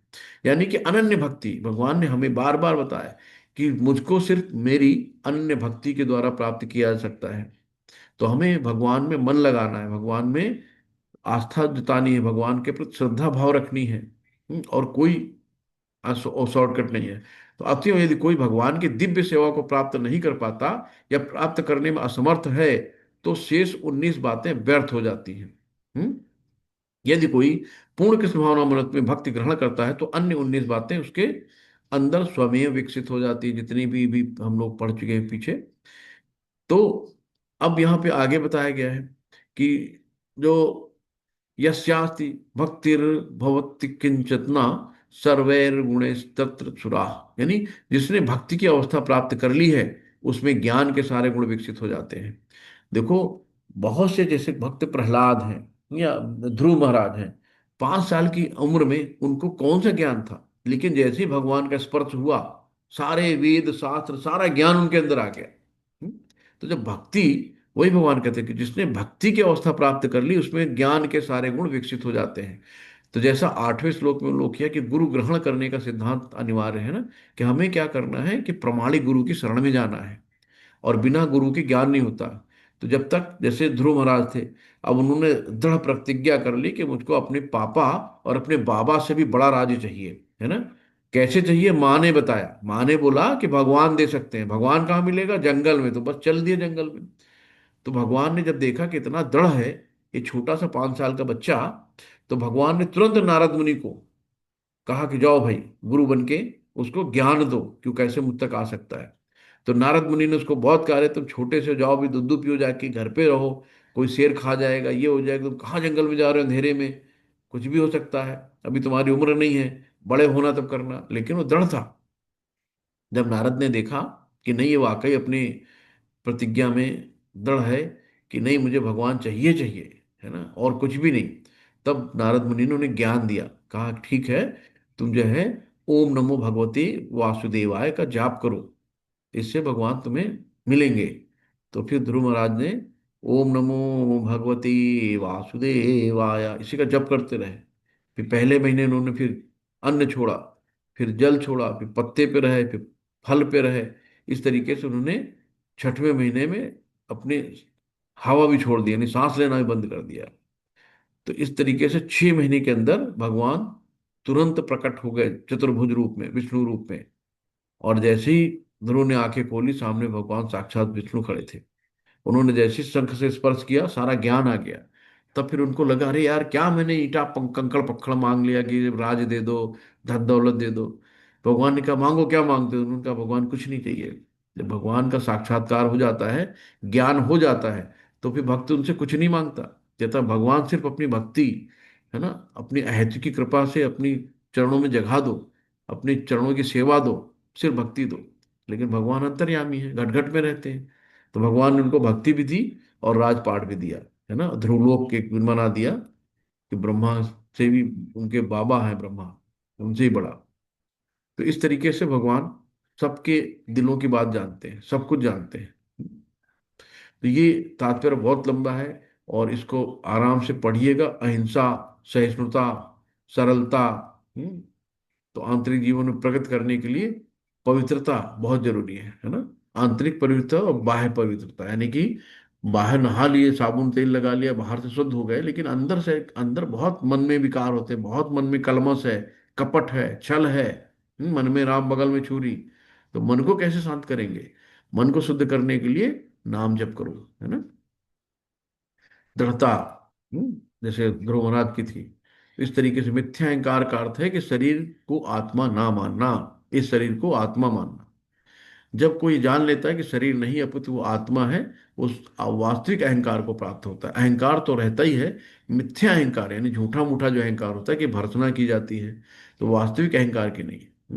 मैं ब्रह्म हूं, मैं आत्मा हूं, मैं ही आत्मभाव, अहम ब्रह्म से, है ना, जैसे भगवान कहते हैं जैसे मैं हूं वैसे वो होती, सब ये इसकी गलत धारणा है, ये नहीं करना है। तो हमें सिर्फ भगवान से अपने आप को जोड़ना है, यही योग है, यही मेडिटेशन है। जन्म मृत्यु जरा व्याधि को स्वीकार करने के कष्ट को समझना चाहिए, है ना। कि आप सोचो यहाँ पे दुनिया में कोई भी ऐसा व्यक्ति है जो सुखी हो? किसी एक व्यक्ति को बताओ, जो धीरू भाई मानी से लेके टाटा बिरला, प्रधानमंत्री से लेके एक मोची से लेके कोई भी व्यक्ति एक सुखी हो? तो ये दुखालय है, यहाँ पे कोई भी सुखी नहीं है। किसी से पूछो तुम सुखी हो, करे कहाँ यार, इतनी प्रॉब्लम चल रही है, अब क्या बताएं, वो वैसे पहले रोने लगेगा जैसे आप उससे बोलोगे, है ना। तो यहाँ पे कोई सुखी नहीं है। तो हम लोग झूठे सुख के चक्कर में भागते रहते हैं, लेकिन वास्तविक सुख जो आनंद है वो भगवान की शरण में, भगवान की भक्ति में ही है। ये भक्त ही जानता है। तो इस तरीके से यहाँ पे इन सब 24 चीजों का वर्णन हुआ है। ज्ञेयं यत्ते प्रवक्ष्यामि यज्ञात्वामृतम् अश्नुते, अश्नुते अनादि, अनादि अम्म परम ब्रह्म, अनादि तत्वम परम ब्रह्म न सतना सदुच्यते। शिल प्रपात की जय। अब मैं तुम्हें ज्ञेय के विषय में बतलाऊंगा जिसे जानकर तुम नित्य ब्रह्म का आस्वादन कर सकोगे। ये ब्रह्मा, ब्रह्म या आत्मा जो अनादि है ना, ब्रह्म और आत्मा जो अनादि है, अनादि यानी जिसका कोई अंत नहीं है और मेरे अधीन है, इस भौतिक जगत के कार्य कारण से परे स्थित है। तो यहाँ भगवान ये बता रहे हैं कि जो अभी क्षेत्र और क्षेत्रज्ञ जान चुके, क्षेत्र यानी शरीर है, क्षेत्र कौन है, शरीर को जानने वाला है। तो उन्होंने क्षेत्रज्ञ को जानने की विधि की व्याख्या की है, कि अब वे ज्ञेय के बारे में बताने जा रहे हैं कि पहले आत्मा के विषय में फिर परमात्मा के विषय में। ज्ञाता अर्थात आत्मा तथा परमात्मा दोनों ही ज्ञान से मनुष्य जीवन अमृत का आस्वादन कर सकता है। जैसा द्वितीय अध्याय में कहा गया है ना कि जीवन जीव नित्य है, यानी कि आत्मा की कभी, आत्मा का कभी नाश नहीं होता है। तो जीव के उत्पन्न होने की निश्चित तिथि नहीं है, ना ही कोई परमेश्वर से जीवात्मा के प्राकृत का इतिहास बता सकता है ना। परमात्मा के बारे में कोई नहीं जान सकता, कब आए, कहाँ पैदा हुए, कैसे क्या हुआ, कोई नहीं बता सकता। ये वो अनादि है ना, जिसका कोई अंत नहीं, कहाँ से उत्पन्न हुए, कहाँ से खत्म, कुछ पता नहीं। तो न जायते मृत्य व कदाचिन, है ना, वह भी ये बताया गया है कि शरीर का ज्ञाता ना तो कभी उत्पन्न होता है न मरता है, वो ज्ञान से पूर्ण होता है। ये है सर्वतः पाणिपादम तत्सर्व अशिरोमुखम, सर्वतः श्रुतिर्मन लोके सर्वमा वृत्तिस्थिति। शिल प्रपात की जय। उनके हाथ पांव आंखें सिर तथा मुंह, उनके कान सर्वत्र हैं, है ना। भगवान चहुँ दिशाओं में फैले हुए हैं, पूरे ब्रह्मांड में है, तीनों लोक में है ना। इस प्रकार परमात्मा सभी वस्तुओं में व्याप्त होकर अव्यवस्थित रहता है, कण कण में है ना। मुंह को कहाँ ढूंढे रे बंदे, मैं तो तेरे पास में। तो हर भगवान, मतलब अब सोचो चलते फिरते जितने भी जीव है ना, सब मंदिर है। भाई भगवान, मंदिर कौन होता है? जहाँ भगवान का वास होता है। तो भगवान तो सबके हृदय में क्षीर दक्षाय विष्णु के रूप में व्याप्त है ना। तो जितना भी आप अगल बगल जितने भी प्राणी देखते हो, सबको नमस्कार करो, सब मंदिर हैं चलते फिरते, उनके अंदर भगवान है। तो इस जब ये भाव आएगा तब हम गुणातीत बनेंगे, है ना। तब हम तीनों गुणों से परे जाएंगे, तो सब में भगवान का दर्शन करेंगे। वो अवस्था आनी है। तो उस अवस्था में धीरे धीरे सतत प्रयास करते रहो तभी आएगी। बहुत टाइम लगता है, ऐसे नहीं आती। तो जिस प्रकार सूर्य अनंत रश्मियों को विकिरण करके स्थित है, उसी प्रकार परमात्मा या भगवान भी हैं। वे अपने सर्वव्यापी रूप में स्थित रहते हैं और उनमें आदि शिक्षक ब्रह्मा, यानी कि आदि शिक्षक देखो, ब्रह्मा तेने ब्रह्म हृदय आदि कवये, है ना। तो के ब्रह्मा की ना माता है, ब्रह्मा तो मतलब भगवान ने स्वयं प्रकट किया उनको। अब ब्रह्मा को ज्ञान कौन देगा? क्योंकि पहले ब्रह्मा तो सबसे पहले सृष्टि के है ना जीव। तो भगवान तो शिक्षक ब्रह्मा से लेके तो आदि शिक्षक, तो फिर ब्रह्मा को ज्ञान भगवान ने दिया। अब ब्रह्मा को सारा जब ज्ञान था, तब ज्ञान फिर ब्रह्मा के द्वारा सब में आया। तो इसीलिए कहा गया आदि शिक्षक, है ना। तो ब्रह्मा से लेके छोटी सी चींटी तक सारे जीव स्थित हैं। उनमें अनंत सिर हाथ पैर नाक सब कुछ है भगवान के अंदर, है ना। अनंत अनंत जो भी चीजें हैं, अनंत हैं। तो ये सभी परमात्मा में स्थित हैं। अतः परमात्मा सर्वव्यापक है। तो कहीं भी एक एक कण में भगवान का वास है, कहीं भी ऐसी जगह नहीं जब भगवान ना हो। तो ये, लेकिन आत्मा ये नहीं कह सकता कि उसके हाथ पैर नेत्र चारों दिशाओं में, है ना। तो आत्मा तो एक शरीर लेके रह रहा है, तो एक लिमिटेड है। लेकिन परमात्मा सर्वव्यापी है। सर्वेंद्रिय गुणाभासम सर्वेंद्रिय विवर्जितम असक्तम सर्वभृक्षैव निर्गुणम गुणभोक्तृ च। चलो प्रपात कीजिए। पाल परमात्मा समस्त इंद्रियों के मूल स्रोत हैं, फिर भी वे इंद्रियों से रहित है। हम्म? वे समस्त जीवों के पालनकर्ता होकर भी अनासक्त हैं। वे प्रकृति के गुणों से परे हैं, फिर भी वे भौतिक प्रकृति के समस्त गुणों के स्वामी हैं। हम्म? तो यहाँ पे यही बताया है कि समस्त गुणों के स्वामी हैं, है ना। कि कोई भी चीजें हैं, उन पे कोई भी नियम लागू नहीं होता है। परमात्मा है, उन्होंने किसी न सतो रजो तमो गुणों से उनका कोई प्रभाव नहीं होता है। वो भौतिक में भौतिक उनका टच भी नहीं कर पाती है ना, माया उनकी दासी है। तो माया उनको कभी कोई प्रभाव ही नहीं डालती है ना। यही यहाँ पे बताया गया है कि यद्यपि परमेश्वर समस्त जीवों के समस्त इंद्रियों के स्रोत हैं, फिर भी जीवों की तरह उनके भौतिक इंद्रियां नहीं होती है ना। भगवान अपनी आंख से खा सकते हैं, भगवान अपनी नाक से चल सकते हैं, भगवान अपने कान से पानी पी सकते हैं, मतलब कुछ भी, उनका पूरा शरीर आध्यात्मिक है, किसी भी अंग से कोई भी काम कर सकते हैं, कहने का मतलब ये है।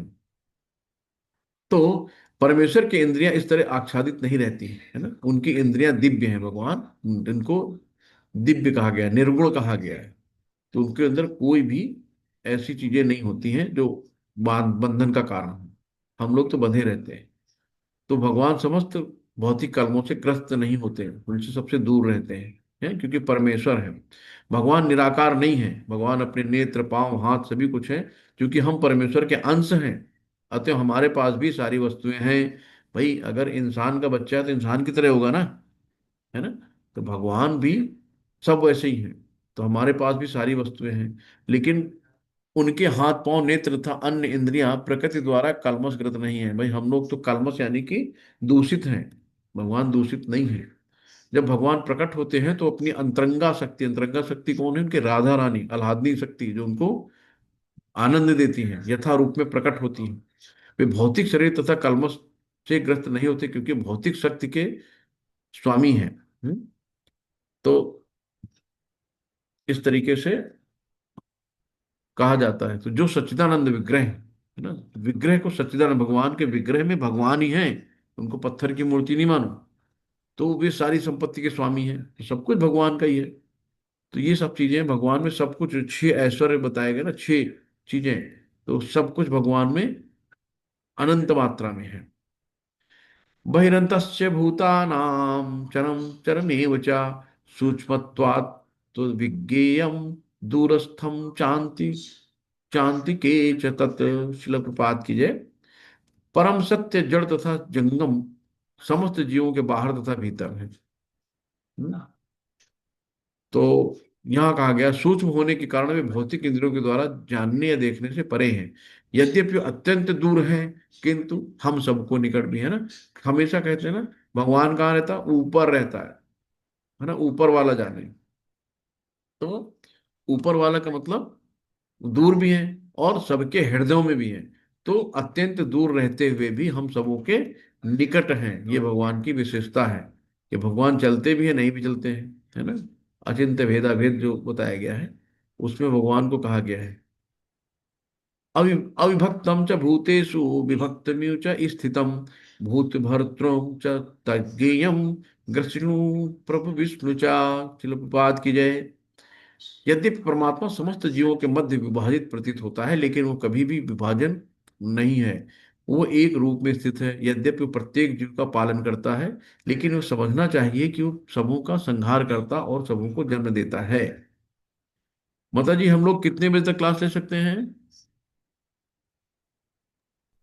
हरे कृष्णा प्रभु कृष्ण जी। प्रभु जी। एक हाँ। माता प्रभु जी, माता जी ने पहले कुछ क्लासेस तो 2 दिन ली थी, एक एक चैप्टर। हाँ, माता जी को जाना था, आज हाँ कहीं जाना था। वापस जाना था। अगर हाँ। आपको जैसे लगता है 2 दिन में लेना, 2 दिन में ले लीजिए, और 1 दिन में लेना 1 दिन में ले लीजिए। माता जी हमको 15 तक खत्म करना, 15 तक, तो मैं ओके, 15 तक हूँ। देख तो लीजिए इसमें ठीक जो है। बड़े चैप्टर हैं वो 2 दिन हो जाएंगे, जैसे ठीक। 15वां चैप्टर में 20 श्लोक है, एक ही दिन में ही लेंगे। ठीक है, ठीक है। तो हम लोग 1.25 घंटे तो ले सकते हैं ना, 23 सेकंड में। जी हाँ, मतलब हाँ प्रभु जी, 7:30 तक ले सकते हैं हम लोग। हाँ हाँ, ठीक है, ठीक है। हरे ठीक। हरे कृष्ण। जितना भी हो जाएगा फिर आगे बढ़ा लेंगे। तो यहाँ पर भगवान सबके हृदयों में परमात्मा के रूप में स्थिति हैं, तो इसका अर्थ क्या हुआ कि वे बटे हुए हैं? नहीं, वास्तव में एक हैं। यहाँ पे जैसे सूर्य का उदाहरण दिया जाता है कि देखो सूर्य है, अगर सूर्य ऊपर से चमक रहा है, अगर यहाँ पे 1000 घड़े रख दिए जाए, सब में सूर्य का प्रतिबिंब आएगा, तो सूर्य बटा थोड़ी, सूर्य तो एक ही है, सूर्य अपनी जगह पे है ना। तो सूर्य मध्याह्न समय पर अपने स्थान पर रहता है, लेकिन वो यहाँ कोई चारों ओर 1000 में, है ना, यहाँ पे कहीं ऑल ओवर वर्ल्ड में कहीं भी देखो वैसे ही दिखेगा, लगेगा कि हाँ, साहित्य में कहा गया है कि अपनी सर्वशक्तिमत्ता के द्वारा एक विष्णु यानी सर्वत्र विद्यमान है। तो जिस तरह अनेक पुरुषों को एक ही सूर्य की प्रतीत अनेक स्थानों में होती है, यदि परमेश्वर प्रत्येक जीव के पालन करता है, किंतु प्रलय के समय सबों का भक्षण भी कर जाते हैं ना। भगवान लेटे हैं विष्णु जी, श्वास ले रहे हैं, श्वास उन्होंने जैसी बाहर छोड़ी तो तुरंत असंख्य ब्रह्मांड आ गए, है ना। और जैसी सांस खींची सारे ब्रह्मांड अंदर सब खत्म। तो भगवान की है, 1 सेकंड में पैदा कर सकते हैं तो 1 सेकंड में खत्म भी कर सकते हैं। हम्म। आप देखो ना, मौसम में एकदम से अचानक को शीतलहर चलने लगे, चाहे जितनी हजारों लाखों एसियां लगा दो मौसम नहीं आएगा।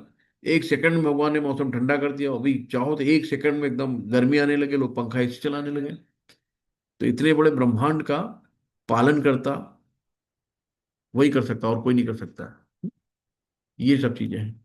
ज्योतिषामपि तज्ज्योतिस्तमसः परमुच्यते, ज्ञानम ज्ञेयं ज्ञानगम्य हृदय सर्वस्य विष्ठितम्। शिल प्रपात की जय। यहाँ पे कहा गया कि वे समस्त प्रकाशमान वस्तुओं के प्रकाश स्रोत हैं। जितनी भी लाइट है ना, भगवान, सूर्य क्या है? भगवान के नेत्र हैं। भगवान के नेत्र है सूर्य चंद्रमा। तो जितने भी समस्त प्रकाशमान वस्तुओं के प्रकाश स्रोत हैं भगवान ही हैं। वे भौतिक अंधकार से परे हैं, वे अगोचर हैं, वे ज्ञान हैं, ज्ञेय हैं और ज्ञान के लक्ष्य भी हैं। तो जैसे कहा गया ना कि ज्ञान यानी बाल है, अगर हमें फुटबॉल खेलना है तो बॉल फुटबॉल हो गई, गे क्या होगा? खेलने वाला हो गया। और कैसे खेलना है ये ज्ञान हो गया, है ना। एक एग्जाम्पल बता रहे हैं, ज्ञान गे और ज्ञान। तो ये है कि वे ज्ञान है, ज्ञेय हैं और ज्ञान के लक्ष्य भी हैं। तो हमारा लक्ष्य, हमारा गोल क्या है ना। तो ये सारी चीजें हरे वे कृष्ण। सब। हरे कृष्ण प्रभु जी, गे कैसे बताया गया है यहाँ पे प्रभु जी, मतलब ये गे का मतलब मतलब क्या हो गया? ये का मतलब जानने योग्य, माता जी, है ना, जानने जानने योग्य। योग्य। हाँ। जैसे बॉल आपको जी। दे दी गई, अब बॉल को कौन खेल सकता है? जो उसके बारे में जानता है ना, ठीक है ना। यानी कि वो ज्ञान है, ज्ञानी यानी कि बॉल हो गई।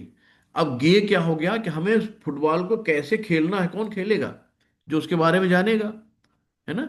और कैसे खेलना है, कहाँ गोल करना है, किधर जाना है, ये ज्ञान के लक्ष्य हो गया। हमारा टारगेट क्या है? गोल करना।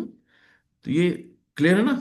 ज्ञान तो ज्ञान है, ज्ञेय है और ज्ञान के लक्ष्य, यानी कि ज्ञान हो गया फुटबॉल, मोटा मोटा फुटबॉल को खेलना, कैसे खेलना है, यानी कि जो फुटबॉलर है, जो खेलने वाला, वो ज्ञेय हो गया। और उसका लक्ष्य क्या है? हमें गोल करना है ना। तो ये सबके हृदय में स्थित है। तो यहाँ पे कहा गया है परमात्मा है भगवान ही सूर्य चंद्र तथा नक्षत्रों जैसी प्रकाशमान वस्तुओं के प्रकाश स्रोत हैं। तो भगवान कहते हैं न न तद्भासो न सूर्यतो न शशांको न पावकः यद्गत्वा न निवर्तन्ते तद्माम। तो भगवान कहते हैं कि जहाँ न सूर्य की जरूरत है, न प्रकाश, न चंद्रमा, किसी की जरूरत नहीं है, वो मेरा धाम है। अपने धाम का पता भगवान 9वें अध्याय में बताया होगा भगवान, है ना। तो तद्धामम परमम मम, कि ऐसा धाम जहाँ न सूर्य की जरूरत है न प्रकाश की, सब कुछ स्वयं प्रकाशमान है। तो उनकी कहीं भी जरूरत नहीं है ना, स्वयं प्रकाशित है। तो ऐसा भगवान का ग्रह है। तो उस ग्रह में हम लोगों को जाना है। उसके लिए सिर्फ 16 माला और 4 नियमों का पालन करना है, बस भगवान की भक्ति करनी है और यहाँ से निकल लेना है। तो भौतिक जगत में ब्रह्म ज्योति है भगवान का आध्यात्मिक तेज महतत्व, अर्थात भौतिक तत्वों से ढका रहता है। तो इसमें जगत में सूर्य चंद्र बिजली आदि के प्रकाश की आवश्यकता पड़ती है, लेकिन आध्यात्मिक जगत में ऐसी वस्तुओं की आवश्यकता नहीं होती है। जो आध्यात्मिक जगत है वहां सूर्य बिजली इन सब की कोई आवश्यकता नहीं है ना। तो वैदिक साहित्य में स्पष्ट है कि वे भौतिक जगत में स्थित नहीं है ना। आध्यात्मिक जगत यानी वैकुंठ लोक में स्थित है, जो चिन्मय आकाश से में बहुत ही दूरी पर है। तो इसका कहा गया है कि भगवान को वे सूर्य की भांति अत्यंत तेजोमय है, लेकिन इस भौतिक जगत के अंधकार से बहुत दूर है। उनका ज्ञान दिव्य है। तो सब कुछ भगवान की दिव्यता है। और उन्हें जान लेने के बाद ही जन्म तथा मृत्यु की परिधि को लांघा जा सकता है। जब तक हम जानेंगे नहीं तब तक हम कैसे मानेंगे भगवान को? जब तक जानेंगे नहीं तब तक हम इस जन्म मृत्यु जरा व्याधि से फुर्सत नहीं मिलती है। यहीं पे फिर से लटक जाएंगे, फिर से पैदा होंगे, कुत्ते गाय भैंस बल्ली सुअर के रूप में फिर से आएंगे, है ना। बड़े भाग्य मानुष तन पाया, बड़े भाग्य से मनुष्य के जन्म मिला, सुर दुर्लभ सदग्रंथन गाया। तो इस भाग्य से जो शरीर मिला इसको यूं ही व्यर्थ ना जाने दो, है ना। खा पी के सोना, बच्चा पैदा करना, ये जानवर भी कर रहे हैं कि वो भी खाते पीते हैं सो लेते हैं, है ना। अपना उनको टेंशन नहीं, हमें बहुत टेंशन है कि यार कल क्या होगा, अकाउंट में लाखों रुपए फिर भी टेंशन है। हमसे अच्छे तो जानवर हैं, हम उनसे हट के कर क्या रहे हैं? हम्म? भगवान ने हमें शुद्ध चेतना दी है, अच्छा इंसान बनाया है, किस लिए बनाया है? सेवा करने के लिए, है ना। तो हम सेवा करेंगे। कुत्ते बिल्ली गाय भैंस बीवी बच्चों करें चाहे भगवान करें, सेवा तो करनी है ना। तो इससे बड़े भगवान की कर ले। तो भगवान प्रत्येक हृदय में परम नियंत्रा के यानी कंट्रोलर, परम कंट्रोलर कौन है? भगवान ही है। परमेश्वर के हाथ पैर सर्वत्र फैले, लेकिन जीवात्मा के विषय में ऐसा नहीं कहा जा सकता है। तो बात बार वही आती है कि क्षेत्र और क्षेत्रज्ञ। तो इति क्षेत्रम तथा ज्ञानम ज्ञेयम चोक्तम समासतः मद भक्तम एति ज्ञान मद भावायु पपुद्दते। चिल प्रपात की जय। कि इस प्रकार मैंने कर्म क्षेत्र यानी शरीर, ज्ञान तथा ज्ञेय का संक्षेप में वर्णन किया है। केवल मेरे भक्त ही पूरी तरह समझ सकते हैं। अब देख लो यहाँ भगवान ने फिर एक कह दिया कि जिनको समझ में आया है समझ लो वही भक्त हैं, जिनको समझ में नहीं आया है उनको फिर से समझना पड़ेगा। इसे केवल मेरे भक्त ही पूरी तरह समझ सकते हैं और इस तरह मेरे स्वभाव को प्राप्त होते हैं। तो जब ये चीजें समझ में आ जाती हैं तो भगवान को प्राप्त हो जाते हैं, जब हम समझ लेते हैं कि हम शरीर नहीं आत्मा है। तो इस तरीके से कहा गया है कि कार्य क्षेत्र यानी कि तीनों बातों का वर्णन हुआ। कार्य क्षेत्र शरीर जानने की विधि तथा आत्मा एवं परमात्मा। तो हमारा शरीर क्या है, शरीर की जानने की विधि क्या है, और आत्मा परमात्मा क्या है ना। तो यहाँ ये सब चीजें बताई गई। भगवान के अनन्य भक्त इन तीनों बातों को ठीक से समझ सकते हैं। अतएव ऐसे भक्तों की लिए भगवत गीता अत्यंत लाभप्रद है कि वे ही परम लक्ष्य अर्थात परमेश्वर कृष्ण के स्वभाव को प्राप्त कर सकते हैं। यानी दूसरों शब्दों में कहा गया है कि केवल भक्त ही भगवत गीता को समझ सकते हैं और वांछित फल प्राप्त कर सकते हैं, अन्य लोग नहीं। तो जिनके अंदर भक्ति भाव नहीं है वो गीता को कैसे समझेंगे, है ना। भगवान के प्रति श्रद्धा नहीं है तो कैसे समझेंगे वो? प्रकृतिम पुरुषम चैव विद्यन्नादि उभावत्पि विंकारश्च गुणाश्चैव विद्धि प्रकृति संभवान। शिल प्रपात की जय। प्रकृति तथा जीव को अनादि समझना चाहिए, उनके विकार तथा गुण प्रकृति जन्य हैं। यानी कि यहाँ भगवान शिल प्रपात जी तात्पर्य बता रहे हैं कि इस अध्याय के ज्ञान से मनुष्य क्षेत्र तथा शरीर के ज्ञाता यानी जीवात्मा तथा परमात्मा दोनों को जान सकता है। शरीर क्रिया क्षेत्र है और प्रकृति से निर्मित है। शरीर के भीतर बद्ध तथा उसके कार्यों का भोग करने वाला आत्मा ही पुरुष या जीव कहलाता है ना। वो ज्ञाता है। और इसके अतिरिक्त दूसरा ज्ञाता होता है जो परमात्मा है। यानी कि हम अपने शरीर के बारे में जानते हैं, यानी कि हम शरीर जो हमारा क्षेत्र हो गया, और इस शरीर को जो हम जान रहे हैं यानी हमारी आत्मा क्षेत्र की हो गई।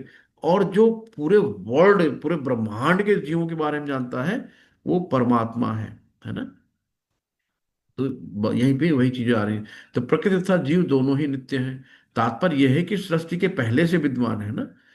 भौतिक शरीर अव्यक्त परमेश्वर की शक्ति है और उसी प्रकार जीव भी है, किंतु जीव श्रेष्ठ शक्ति है। जीव तथा प्रकृति इस ब्रह्मांड से उत्पन्न होने से पूर्व विद्वान है। प्रकृति तो महाविष्णु में लीन हो गई और जब इसकी आवश्यकता पड़ी तो ये महातत्व के द्वारा प्रकट हो गई, है ना। तो महातत्व में जब प्रकट होते हैं तो 24 गुण उसी के अंदर ही विद्यमान रहते हैं महातत्व में। और फिर यहाँ पे आके सतो तमो रजोगुणी के उसमें होके जैसे जैसे जिसकी भावनाएं विचार होते हैं उसको वैसा जीवन मिलता है। बताएंगे, देखेंगे, अगर मौका मिलेगा गोलोक चार्ट बताएंगे, उसमें आपको सब समझ में आएगा ये। इसी प्रकार जीव भी उनके भीतर रहते हैं, क्योंकि वे बद्ध हैं, अतः वे परमेश्वर की सेवा के करने से विमुख हैं। इस तरह उन्हें बैकुंठ लोक में प्रविष्ट होने नहीं दिया जाता, लेकिन प्रकृति के व्यक्त होने पर इन्हें भौतिक जगत में पुनः कर्म और बैकुंठ लोक में प्रवेश करने की तैयारी करने का अवसर दिया जाता है। इस भौतिक सृष्टि का यही रहस्य है। वास्तव में जीवात्मा मूलतः परमेश्वर का अंश है, लेकिन अपने विद्रोही स्वभाव के कारण वह प्रकृति के भीतर बद्ध रहता है। इसका कोई महत्व तो नहीं है कि ये जीव या श्रेष्ठ जीव किसी प्रकार प्रकृति के संपर्क में आए, किंतु भगवान जानते हैं कि ऐसा कैसे और क्यों हुआ। शास्त्रों में भगवान का वचन है, जो लोग प्रकृति का आकृष्ट है वे कठिन जीवन संघर्ष कर सकते हैं। लेकिन ये सब चीजें बताएंगी। अच्छा, सब लोगों के पास बुक है ना, बुक जरूर लेना। ये बुक ऐसी है कि सबके पास होनी चाहिए। तो प्रभुपाद जी ने बहुत सरल भाषा में लिखा है, सबको समझ में आएगी। जो कुछ नहीं आता है तो आप लोग जब पढ़ेंगे तो क्वेश्चन होंगे आपके, है ना।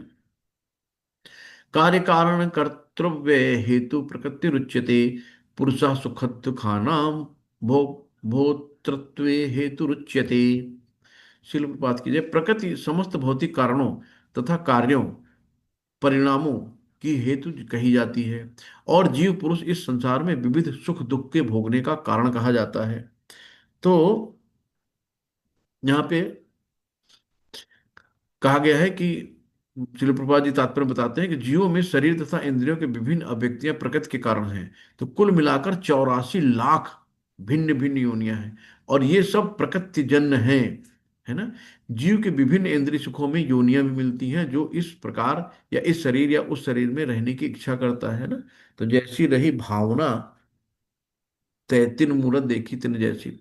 तो हमारे इच्छाएं, हमारे जो इच्छाएं हैं, उन्हीं के हमें अगला जन्म मिलता है। तो बहुत सी इच्छाएं बाकी रह जाती हैं मनुष्य की, तो भगवान फिर मौका देता है, चलो भाई तुम अपनी इच्छा फिर पूरी करके आओ। तो जीवन के विभिन्न इंद्रिय सुखों से ये योनियां मिलती हैं, जो इस प्रकार शरीर तथा उसके शरीर में रहने की इच्छा करता है। जब भी उसे विभिन्न शरीर प्राप्त होते हैं तो विभिन्न प्रकार के सुख तथा दुख भोगता है।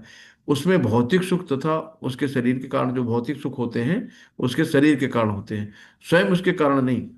तो उनकी मूल अवस्था में भोग में कोई संदेह नहीं रहता, अतः उसकी वास्तविक स्थिति है। प्रकृति पर प्रभुत्व जताने के लिए भौतिक जगत में आते हैं। तो हम लोग यहाँ पे भगवान ने क्या बताया कि यहाँ कैसे आते हैं, प्रकृति पर प्रभुत्व जताने की जो हमारी भौतिक इच्छाएं होती हैं, इसलिए हमें भौतिक जगत में भेज दिया जाता है। बैकुंठ लोक में कोई वस्तु नहीं होती है, बैकुंठ लोक शुद्ध है, किंतु भौतिक जगत में प्रत्येक व्यक्ति विभिन्न प्रकार के शरीर सुखों को प्राप्त करने के लिए कठिन संघर्ष में रत रहता है ना। हम लोग गधों की तरह काम करते रहते हैं रातों दिन, हाय पैसा हाय पैसा, कैसे सुख मिले, कैसे जमीन खरीदनी, बिटिया की शादी करनी, गाड़ी कार खरीदनी, है ना। सब इसी में लगे रहते हैं, भूल जाते हैं हम यहाँ आए किस लिए हैं।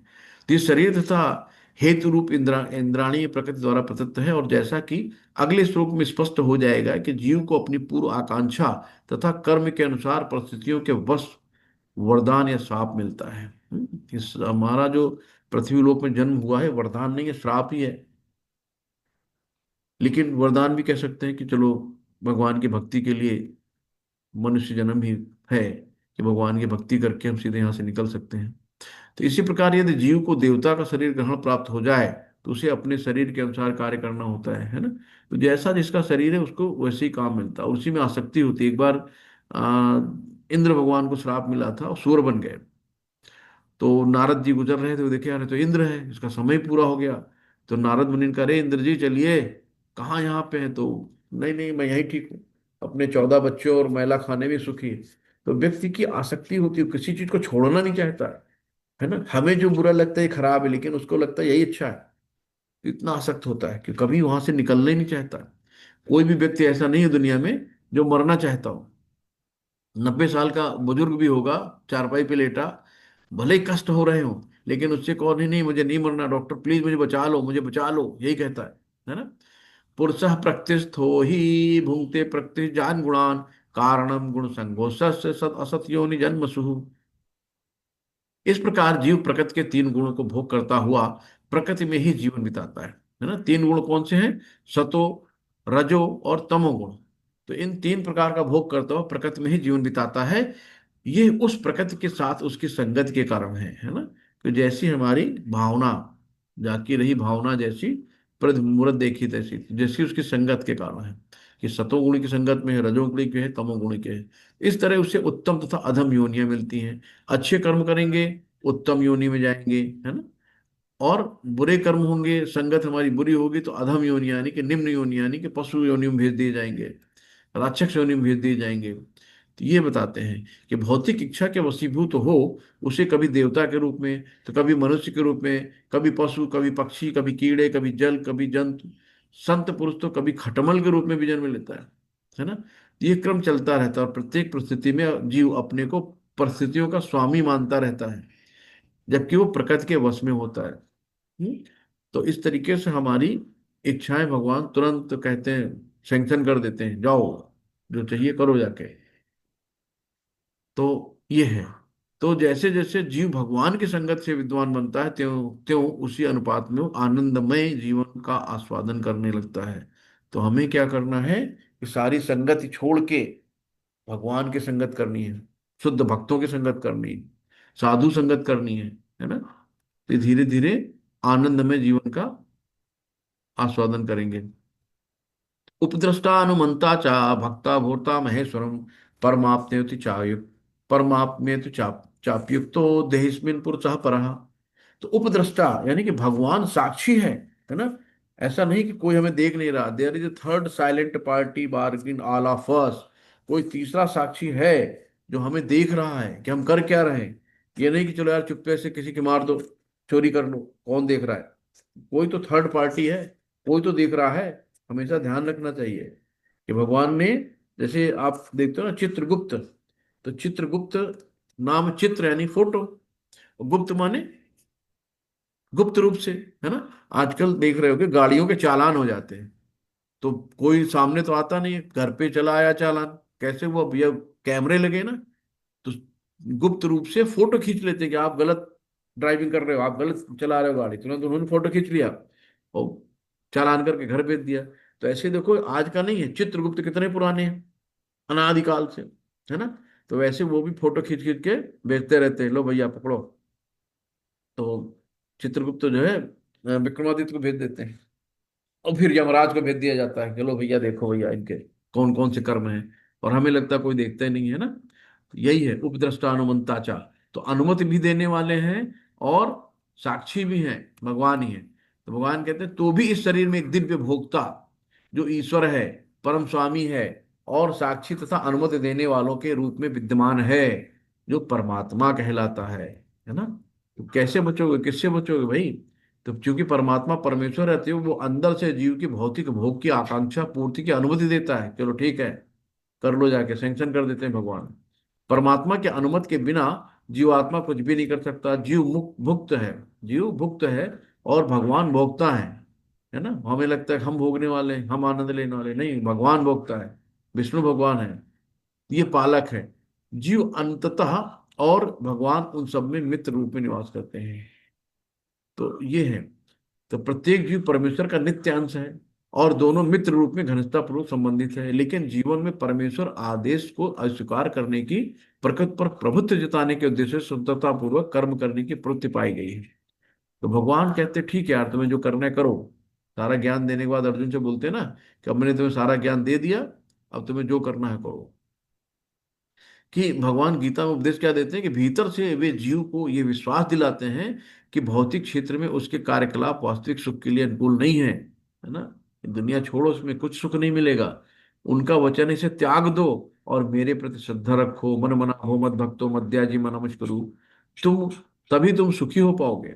इस प्रकार जो बुद्धिमान व्यक्ति परमात्मा में अथवा भगवान में श्रद्धा रखता है, वह सच्चिदानंदमय जीवन की ओर प्रकट करने लगता है।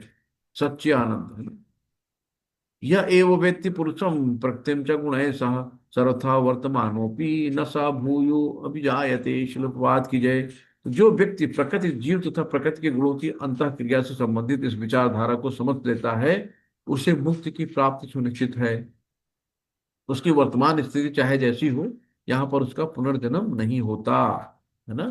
भगवान साफ साफ गारंटी दे रहे हैं कि जो व्यक्ति प्रकृति जीव तथा प्रकृति के गुणों की अंतः क्रिया से संबंधित इस विचारधारा को समझ लेता है, उसे मुक्ति की प्राप्ति सुनिश्चित है।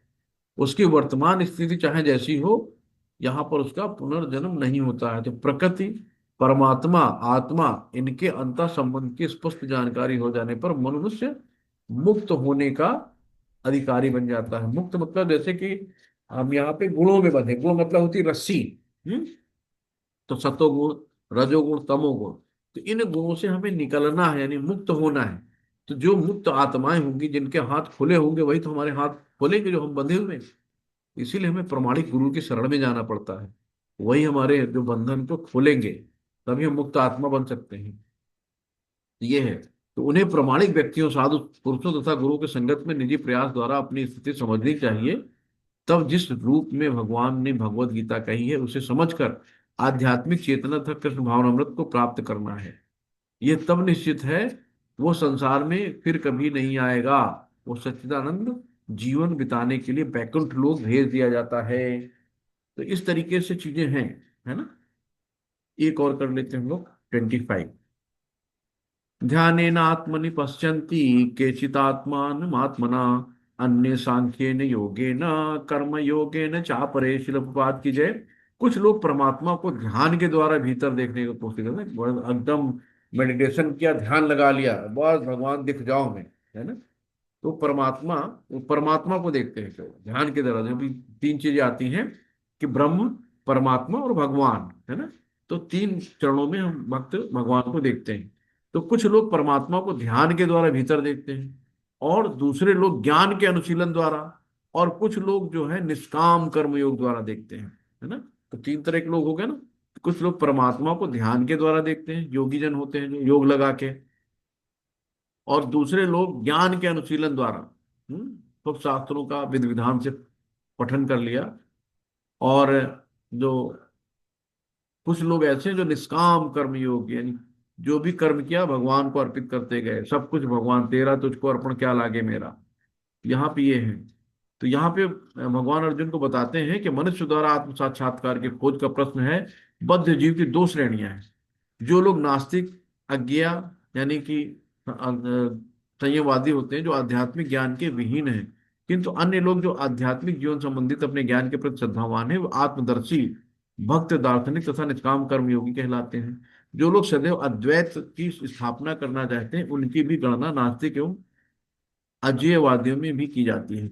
दूसरे शब्दों में भगवत भक्त ही आध्यात्मिक ज्ञान को प्राप्त होते हैं, क्योंकि वो समझते हैं कि प्रकृति में के भी परे वैकुंठ लोक तथा भगवान हैं, जिसका विस्तार परमात्मा के रूप में प्रत्येक व्यक्ति में हुआ है। वे सर्वव्यापी हैं। निसंदेह कुछ लोग ऐसे भी हैं जो ज्ञान के अनुशीलन द्वारा भगवान को समझने का प्रयास करते हैं। इन्हें श्रद्धावानों की श्रेणी में गिना जा सकता है। सांख्य दार्शनिक इस भौतिक जगत की विश्लेषण यानी 24 तत्वों के रूप में करते हैं।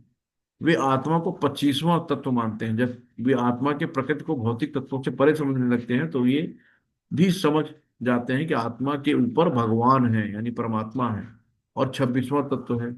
इस प्रकार वे क्रमशः कृष्ण भावनामृत की भक्ति के स्तर तक पहुंच जाते हैं। जो लोग निष्काम भाव से कर्म करते हैं, उनकी भी मनोवृत्ति सही होती है। उन्हें कृष्ण भावनामृत की भक्ति के पद पर बढ़ने का अवसर दिया जाता है।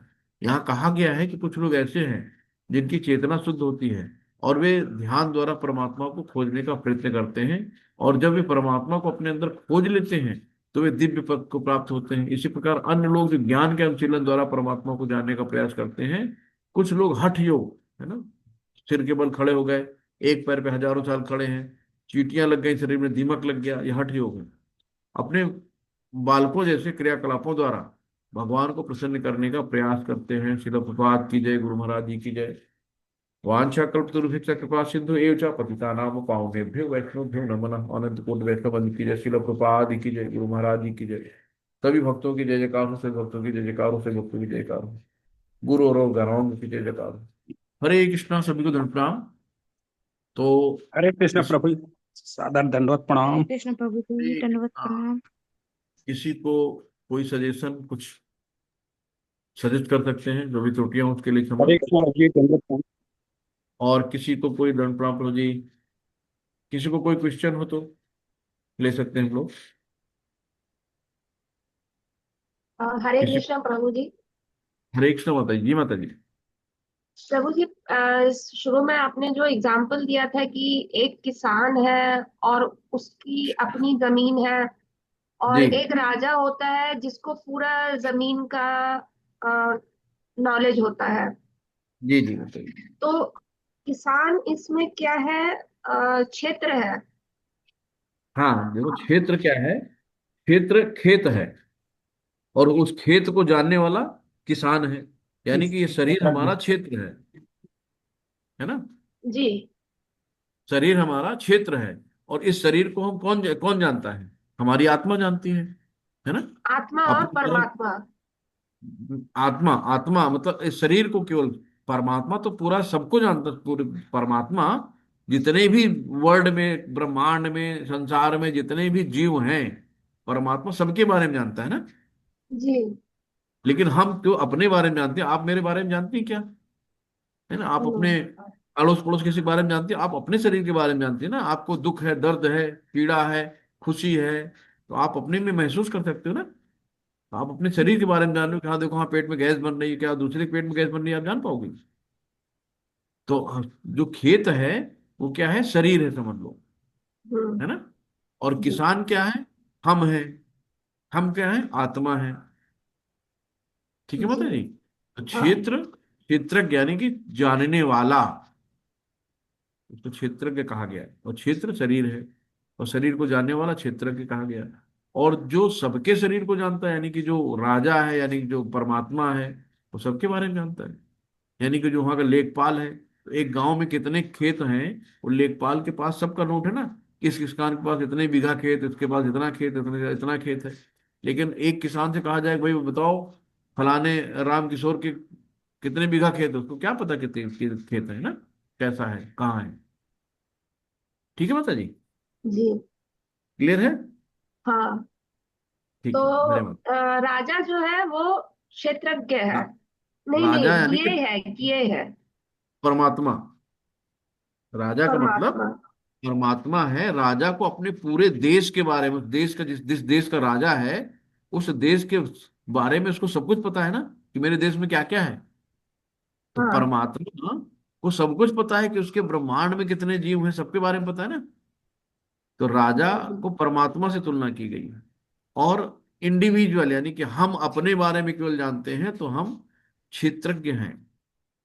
तो क्षेत्र हो गई शरीर, और क्षेत्र को, तो शरीर को जानने वाला क्षेत्रज्ञ हो गया। और परमात्मा तो समस्त शरीरों को जानने वाला है ना। जी। जी। ठीक है ना माता जी। जी। हरे कृष्णा। और किसी का कोई क्वेश्चन है?